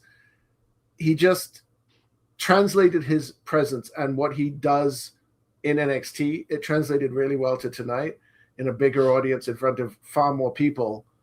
The only problem after that was I did feel like it ended a little flat. I think it could have done, not necessarily with some physicality, but I feel like there needed to be a better line to end it on. They Oba grabs Cody, doesn't let him go by. The crowd goes ooh, and then they just each hold up their belts, and it's Cole going, "Is it Obafemi's time?" I mean, it was okay. I mean, I don't think they're ready to just do a feud. But maybe Oba beats Cody, and then Oba gets called up, and he turns heel, and then we're off to the races. Or Cody turns heel, we're off to the races, and it's a full-fledged feud, and it's a feud of the year in the first 6 months of 2026. I mean, whatever. Things like that can happen. But my inclination is this is a novelty one-off match that fits the theme of isn't Cena so gracious that he's willing to share the spotlight by having other main roster wrestlers work with younger talent on his final show. And everyone's going to talk about how great it is that Cena had this idea and how giving of him is it that his undercard is a bunch of NXT wrestlers facing main rosters. I don't know. It's a little meta. So this isn't the time to have a super heated, like Hangman in the face of Samoa Joe moment. Yeah. I mean, so to me, it was a cool moment seeing the two stand in the ring together. There's a novelty to it. It's kind of like if a player gets traded to another team and it's the first time you see Kevin Garnett in a Celtics jersey instead of a Timberwolves jersey. It's like, whoa, oh wow, that's so weird. Whatever. When great quarterbacks move to a new team late in their career or whatever, it's like that's weird. It was kind of weird seeing Obafemi opposite of Cody on a SmackDown. Like it was, if you've been following his career, it's like, oh, that's cool, that's novel, but that's enough for what is a one-off introductory match that either is going to include Ricky Saints interfering or Drew McIntyre interfering, or both, or maybe none of the above. But even if none of the above, I feel is a mistake too. I don't know. Like, what do you want to happen tomorrow night with Cody and? I want Oba to win, not clean. I don't see any way it's clean. I think you do get Saints come down, they fight that off, and then Drew comes down and lays out Cody, and then Oba gets the 1, 2, 3. I that's my prediction anyway. Do you do a Dragunov thing where he's sad that there was interference? Nah, Oba's too much of a tweener for that. My son's a huge Obafemi fan, and this is the match he's looking forward to the most, and I don't blame him. Oba has something that you can't teach. I know you're not a fan of this guy the way I am, but he reminds me so much of Monty Brown. I think Monty Brown, with a longer career, would have been a megastar. And I think Oba is on that path. Like, he has all of the tools. And the correct thing to do here is to give him the win over Cody, not clean, not for the title, but he will be able to use that as a launching point for when he does come up to the main roster. Yeah, interesting. In the chat, Goodfellas says Drew will interfere is my guess. Mm-hmm. Goodfellas says I wasn't thinking Saints too, but I like that idea. Four Eyes Malone goes pounce. Period. Yeah. the Monty Brown thing threw me for a loop. I'm just trying to. I get it, but I'm trying to like revisit how I felt about him back in the day compared to how you're portraying him, because there was something there, and I get that. Yeah. I just thought, because I was a huge TNA watcher at that time, and I thought he had more feathers to his hat, more arrows in his quiver, whatever the euphemism is. That's better. There was more to him than we got to see. Mm-hmm. And he definitely had personality. He definitely was a good promo. He wasn't fantastic in the ring, but he was energetic and he was explosive. He had that sort of Goldberg finish the match quickly type thing. And Oba has that. Yeah. He is entertaining to watch. He just makes you want to look at him. Yeah. Yeah. I mean, I've seen him live, and it was last time it was like this multi-person tag match, and you could barely see him from my angle because I was on the side of the ring where all his partners were standing blocking him. But when he had a presence when he was in the ring. I mean, it was like there's people who have followed him treat him like a star, and that is something Ricky Saints has been chasing in NXT, by the way. Like Oba has that, and Oba wasn't I don't even think he was sort of preordained to be as over as he got as quickly as he did either, and that means maybe you're onto something and you want to tackle it. Derek Mitchell goes, Jeff Jarrett was too scared to pull the trigger on Monty Brown in TNA. I don't know if scared is a word, but Jeff just decided he was the best guy for the job most of the time. And I mean, like a lot of times there's things we don't know that others know, and if we knew, we'd be like, oh, okay, I see why you didn't put your company in his hands. Leave yourself vulnerable. But Standard Deviation says it'll be interesting to see if Cody denies knowledge of heel Ricky Saints' interference. Yes, that is good. Oh, Pal Driver Pizzas. He looks like what a wrestling champion would look like. Yeah. I mean, for some people, that is important. You just want to look like you can beat somebody up or that you're tough. That is a key component to buying somebody. Obviously, that was a big thing about Paul Levesque and the whole on-air gimmick that reflected real life with Daniel Bryan. We can't have this guy on our poster. He doesn't. All the nerds like him, but we're not in the marketing to nerds business. We got to appeal to a big international audience. Pal Driver Pete says Oba was confident and video package was good too. And let's see. Goodfellas says, Oba handled it very well. I was worried he'd be nervous on the mic, but he spoke with confidence and presence. I do agree the strut looked a little goofy all the way down. They need to fine-tune that. Absolutely. And I'm glad you brought that up. I probably would have remembered, but that was like my main thing, like watching him come out. And it was just like this just goofy, cartoonish. It looked like a bad video game portrayal of somebody who does something cool. Yeah. Yeah. Yeah. Standard Deviation says, his accent's a deal breaker for me. The content of his promo didn't resonate either, as I don't buy him as Cody's ruler or the mountain for Cody to climb. I kind of LOL'd. Yeah, I mean, I get that. Yeah. It's hard when you are making your main roster debut to come in and talk about being the ruler and the dominator and all that stuff. Like that's an interesting one to start on. But if you've been watching NXT at all, he's going to win. He's going to win that title. Graves said the ruler has arrived, and if there should be some more context to the audience. What does that mean? He's a developmental guy. If he's a big star, he'd be on Raw or SmackDown. He's not. It's hard to portray somebody as the ruler when they have not wrestled at WrestleMania, when they haven't won any WWE branded title. To be literal about it. Derek Mitchell says, I've said 1,000 times, WWE's going to have to prove to me they are willing to invest and push a black man and Oba Femi on the main roster before Brock Lesnar beats him for the WWE title. Don't put that out in the universe. No. Pal to Repeat says, they know what they have with Oba. I feel like they will not fumble this. And Sadler version 3 says, Oba was good tonight. It gave me confidence for him in the future. Some good things there. I'm real curious, just match the story they tell in the match. We can talk about his promo tonight, but tomorrow night is going to be a big thing. Management might be looking at him going, can he rise to the occasion? Does he look like a big fish in a big pond opposite of a polished 40-year-old superstar, small S, not the branded guy, but he's earned it in Cody Rhodes. how does he look? And I mean, it's a big, not to make, if you were listening, not to make you more nervous, but your career rests on what you do tomorrow night. It might. Sadly, sometimes I think he's got enough people rooting for him that even if things go bad, he'll be good. And Sadler adds, he just added this now. Expect him to be fine in the match at Saturday's main event. I was more concerned about the promo. Yeah. And Goodfellas says, Oba's gotten so much better in the ring. I'm looking for an excellent match. And that's the thing. He could, Oba, I dwell on the negative, Chris. He could have a really good match with Cody and the world will be talking about him. Yeah. Like, this guy, he's that good? He looks like a guy who won't be very good. He's just there because of his size.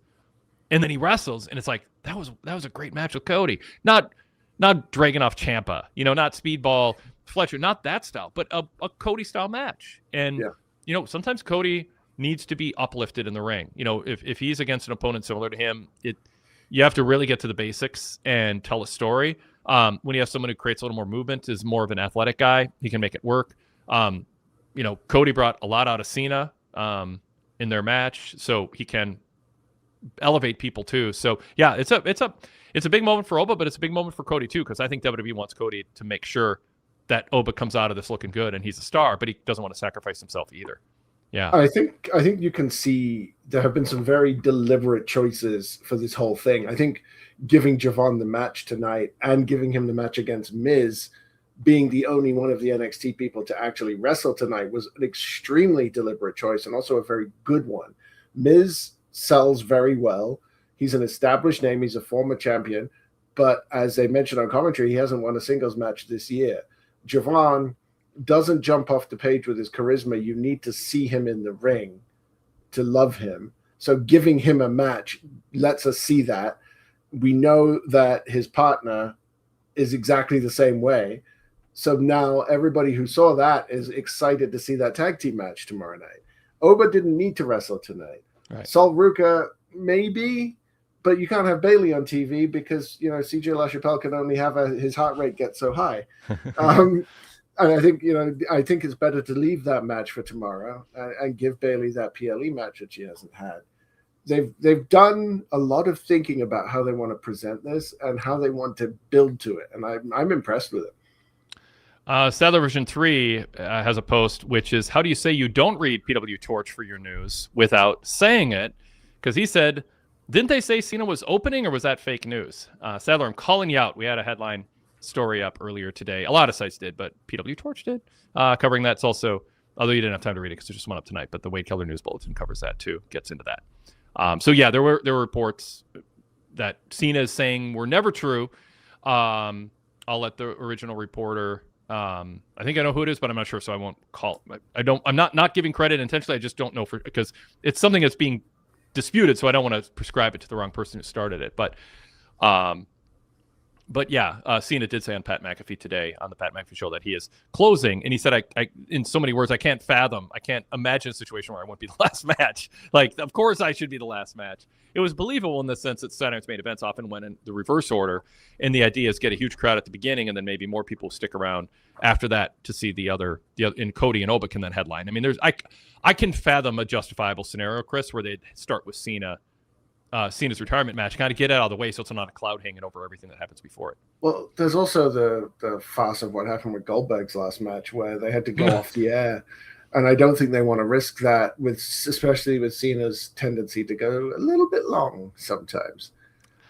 Jason Paul had commentary on that over at ProWrestling.net on this story, and he was like, on NBC, you got to worry about the affiliates and get out, have a hard out. And I don't think they have it set up where Peacock can go longer while USA or NBC cuts off. So, but they won't have a problem because it's only on Peacock, so they can go longer if they have to, I think. I don't think there's a hard window to go to whatever is next on NBC, like in the past. So they shouldn't have that problem. But still, you want to have the freedom. It made sense to think that maybe that's why they would do it. I mean, I think that's your point, Chris, and I get that. Yeah, but they have open-ended on Peacock, obviously, because they're not worried about the NBC thing. Okay. Let's bring CJ out of the show briefly, and then Stephen Cleveland's on hold too. Thanks to our patient callers. There's more to get to on SmackDown tonight. We will if our callers don't. CJ, welcome. Good to see you again. What's on your mind tonight? We're gonna keep it kind of short because I don't mean to do this because I know you've been waiting a long time, but I do want to get to other topics, and we're on the clock here. Yeah, just really quick. One, do you think it seems like they dropped the split personality with Bayley the last couple of weeks? It does. I don't know if maybe it's repressed or in remission or something. But for whatever reason, I don't know if they took heat for like making fun of an actual mental illness some people have or a condition people have, or if they just felt like it played its course, or they're lulling you to a sense of security that she's settled into something and she'll still snap again. And Chris, you want to jump? Oh, hold on, CJ. Chris, you have a thought on that, or? I think as well. It's just, where was it going? Even when Lyra Valkyria was interacting with her, it almost seemed like she didn't know what to make of it as the person who was supposed to be part of that angle with her. So I'm hoping it's gone. Yeah. All right, CJ, what else? And I assume Bayley will win tomorrow, but like if heaven forbid she doesn't, do you think I should be pissed off if she losing to a NXT check? No offense to Sol Ruca. But CJ, she should not be beating Bayley, at least not clean. If you were a random fan in an arena and you said that, I'd be like, I get it. You're a Bayley fan. You want to see her win. And that's fun to be a fan and you want to see your favorites win. But you are a consumer of PWTorch, and you know that winning and losing isn't everything. And we talk about this. Yeah. Look at her ear. I'm not bitching about one loss, pardon my language, but come on. She's had a terrible. You froze on me. No, you froze on us. I'm blaming you. So Chris, go ahead. I mean, I'm not saying it's not the right move for Bayley to win, and I hope actually kind of CJ's side. I think Bayley should win tomorrow night. I don't think it's important for Sol Ruca to get the win there. But what do you think? I don't see any reason that CJ should have to worry. Like Sol Ruca is talented. The best part about her is that finisher, and that's the only thing that worries me because she needs to hit the Soul Snatcher on TV. And I don't know that you want Bayley kicking out of that. That doesn't really bode very well. So my thinking is maybe Zarya comes down and interrupts the match. Maybe it's a case of she hits it and Bayley rolls to the floor. And veteran move there by Bayley. You can almost hear Michael Cole screaming it from the top of his lungs now. But of all of the women on the roster, Bayley is the one I think is the most likely to just say, you know what? I don't need to win this. I will give this back. I will take the loss here. And I think if she does... Doesn't that make you like her more? Yes, exactly. Like Bayley... She needs to be a little selfish once in a while, damn it. Fair enough. I get that, but... She's not losing any money by letting Sol Ruca pin her on this show. I think Bayley is just... You're killing me, Chris. No, I don't necessarily think, and this might kill you even more, I don't think Bayley is going to be in WWE in a year's time. And I think if she's on her way out, she's going to be helping people on the way. And Sol Ruca, I don't see what other people do, but that finisher is spectacular. She has some talent. She has some charisma. Getting a win over Bayley, like I don't see that it would hurt Bayley at all. Golly. Okay. Before I go insane here, but it's good to be back, guys. Yeah, good to have you. I'll call in tomorrow. All right, cool. All right. Well, what's the lineup tomorrow night? Please call in. Eric Corbridge and Brandon Leclerc. All right. Have a good night. Thank you. Yep. And CJ, call in no matter what, because if she loses, we'll be worried about you. So you got to call in. Okay. All right. Sounds good. Thanks. All right. Cool. Let's bring Steve in Cleveland in. Steve, good to see you. What's on your mind about SmackDown tonight? Good evening, gentlemen. Good to see Chris there from over the pond. Well, first of all, I think you're going to see Sol Ruca take the win tomorrow, and I think you're going to see Sol Ruca and Zarya put a massive beatdown on Bayley. I think that's the way it's going to go down tomorrow night. Interesting. Yeah, I can see that. Yeah. There's some people in the chat kind kind of looking along similar lines, I think. I will tell you this also. I did enjoy that nice pop that happened with the minute Obafemi's, and you had to know I was going to call the minute Femi showed up tonight. You knew that was coming, Wade. And here you are. I'm not saying the roof blew off the place, but I'm saying it was pretty exciting. I mean, anytime you've got a crowd going, oof, while your guy's walking down there, every other word, that means they're engaged. Now, I do agree with what you guys said earlier. I mean, the strut's got to go. I mean, you leave the strut up to Ric Flair. That's the only guy who can strut and get away with it. And so they'll get rid of that. And I'm just wondering who's making the run in tomorrow, because I can't see Femi taking a pin or Cody taking a pin. I'm thinking it's probably going to be Ricky Saints, but maybe Trick Williams shows up and costs somebody a match tomorrow. I mean, Trick is still on the radar to be called up. So, yeah, they could, and I think there'll be, I don't want to be too spoilery about it, but because I don't appreciate when people get information and they go, hey, I know what's 5 pages ahead on the book you're reading. Let me just blurt it out. I call that, just show off reporting. And I don't think it serves people, even if people think it serves them. It takes a lot of the fun out of it. But that said, very generically, there's apparently a good number of call-ups coming relatively soon, without being specific to who or the circumstances. And so with that framework, I'm not saying Trick is going to be called up or that it's happened tomorrow night, but I think it should be on the radar as a possibility. Sure. Now, framing. As you use your terminology, let's say you want to put Oba into a nice program before too long. I got to be frank with you, gentlemen. I'm more excited to see Oba go against Braun Breaker, Dragunov, Gunther than I am to see him go against Cody Rhodes. Interesting. Well, Chris, what are the matches you're looking forward to with him? Do you agree with Steve's take? I definitely see where you're coming from, because Cody isn't the type of person who's going to bump all over the place for Oba, and that's what makes Oba look the best. I think a great opponent for Oba early on would be like an Axiom or a Nathan Frazier. Just let him come in and throw the guy around for 5 minutes and beat the living daylights out of him. Dragunov? The thing is with Dragunov, he's going to lose to Dragunov, right? I don't know that's what you want to do that early. Yeah. But in terms of who do I really want to see him against, I think him and Aleister Black could do some fun things. That sounds like a really interesting pairing. I'd be interested in that one for sure. Braun Breaker's a given.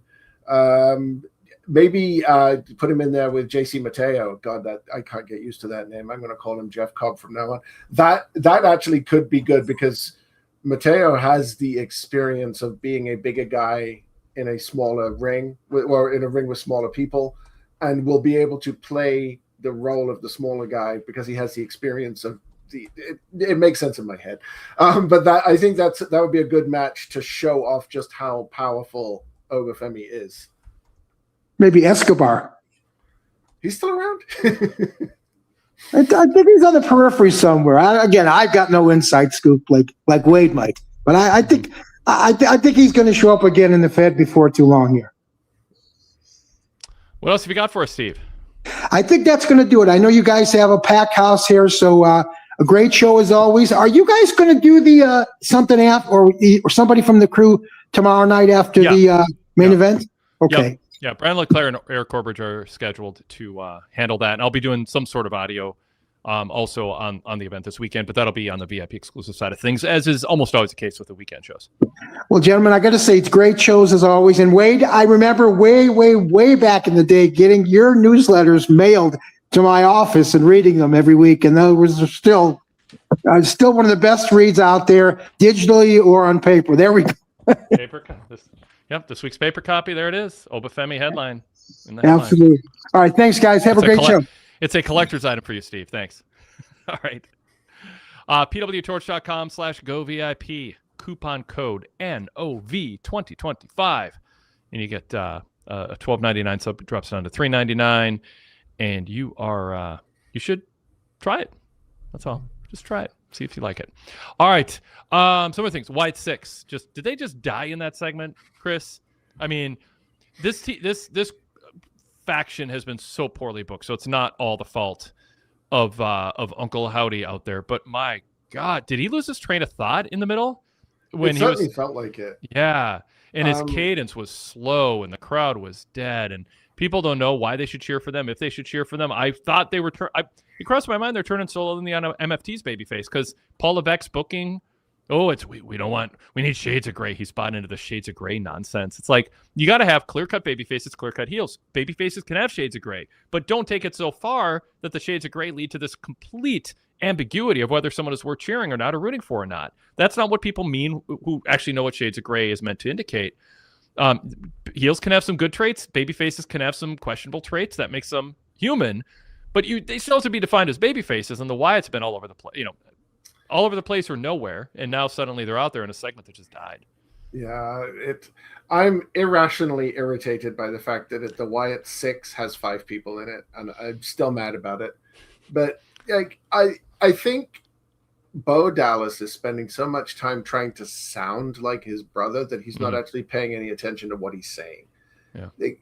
The faction looks good. Yeah. And the gimmick and the idea behind it is solid. But if you showed me those 2 promos, I am way more interested in the MFTs. Like Solo at that table with his crew standing behind him looked like a badass. He looked more like a mob boss than the guy who's actually playing a mob boss on NXT. It gave me such good Godfather vibes. The poster for the Godfather, that could have been those guys. It felt more Vegas than the ads we're seeing for WrestleMania. What do you think of the ads? Nope. Don't like them? Why not? It just feels so manufactured. Yeah. No, that's my issue. I mean, no, wrestlers don't always start fighting as soon as they're in the same room, but it's just it does nothing for me. But the faction that the Solo and his crew in that room with the lighting and the silhouettes and just everybody sort of nodding along in unison, and everybody is behind his message.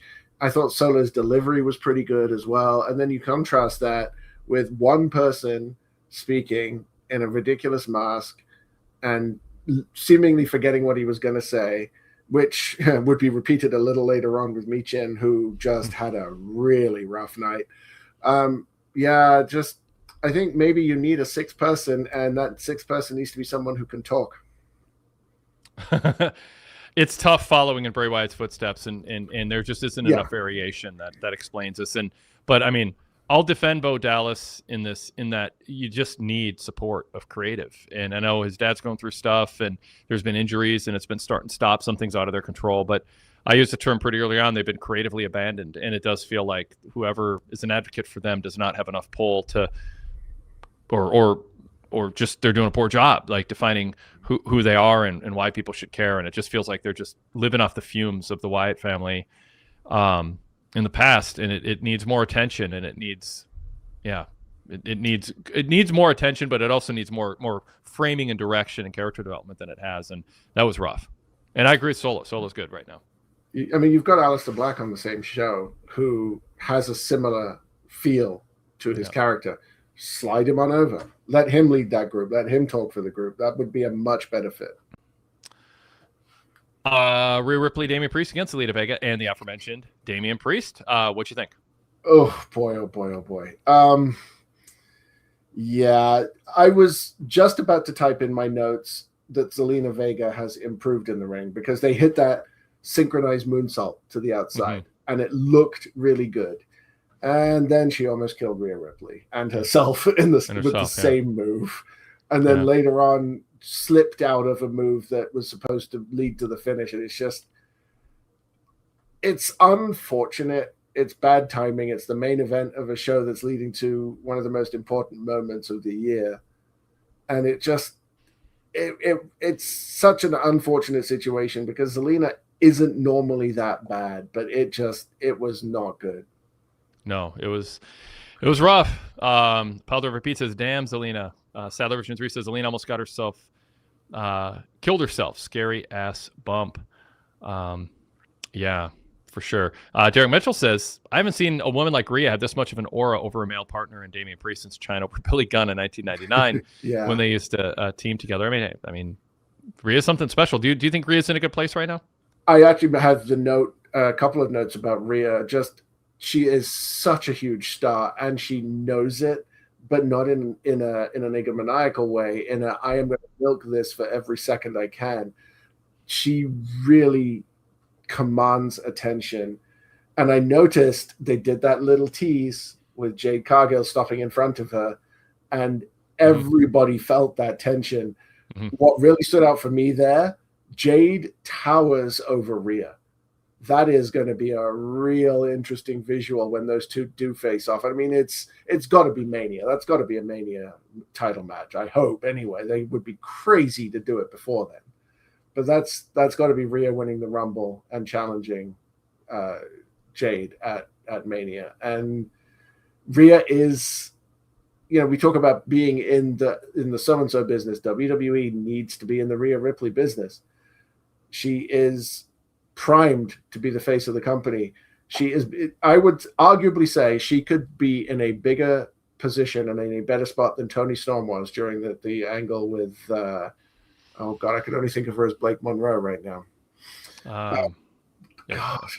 You shouldn't have said Blake Monroe and I might have gotten it. Sorry. No, that's all that's in my head. Who is it? Evan Bourne and Matt Sydal. I used to only be able to remember one of those two names when I talked about him. And now I'm like proud. I was able to on the spot here come up with it. The chat hasn't even jumped in there, all stuck too. They're all sitting there just going, "Oh God, what was the name?" Somebody's googling it. It's happening. Yeah, I'm not going to Google it. I don't care that much right now. People know. People who need to know. This was not a completely lost year for Rhea, but I would have thought a year ago she'd be in a better spot than she has been this year. Hopefully that gets corrected next year. They have a lot of women who are shining right now. Like Standard Deviation said, the new endearing upgraded version of Charlotte in 2025 has been a welcome surprise, a true character reboot. I like that description. Endearing, upgraded. She is endearing now. Seems like a real person. She's willing to show herself. I think more of who she is, and that's working for her. Yeah, I think it's important that she has maintained her level of overness while being de-emphasized in the booking. It's almost like a fallow year, if you want to look at it that way. Mariah May, that's the name. Yeah, there you go. Yep. So the fact that she's now sort of being slowly built back up to world title contention once she gets out of the tag team picture and hasn't lost a step, I think is a great sign that sometimes you just need a year to let other people take the spotlight. Quick comment. What'd you think of Miz tonight in the Javon Evans match? Perfect opponent, honestly. With lacking Dolph Ziggler in the company still, who would have been a better opponent. I think you needed somebody who is a good base, who still has some gravitas with the fans, who had a legit beef with wanting to sort of show this punk kid what to do, and then who lost clean to a very spectacular looking finish. It was exactly what they needed to do. What do you think of Lash Legend? She's got so much better. I remember, I'm pretty sure it was her who just had an absolute miserable match on NXT. It might have been with BFAB. And just to see what she was able to do, she's confident on the mic. She's still a little green in the ring, but she is talented. She's got some skills there. I think she's going to be a player. I think Miz foreshadowed tonight he will be on SNME. I was going to say Corey Graves noted about Lash that she was upset she didn't get called up in last year and turned all that energy and anger into getting better. It's just kind of interesting to kind of tap into, something that feels a little meta, but it fits storyline just fine too. So, Sadler says Lash looked really improved. I feel she was stagnating in NXT, but she feels much improved on the main roster. All right, we're down about 1 minute. Chris, you at the top of the show said something about Sting. Did you agree or disagree with the facts of Sting as I stated them, and others joined in yesterday, or besides the fact that we talked a lot about Sting sort of randomly on the show, what were your thoughts on that? And we have to definitely keep it short. I think Sting, your point is definitely accurate in that All right, we're out of time. Perfect. He did more with less than a lot of people. In terms of his physical talents and attributes, no question, it was off the charts. The stuff he could do athletically was amazing, but he definitely phoned it in at a certain degree. I do think you might have got a little carried away.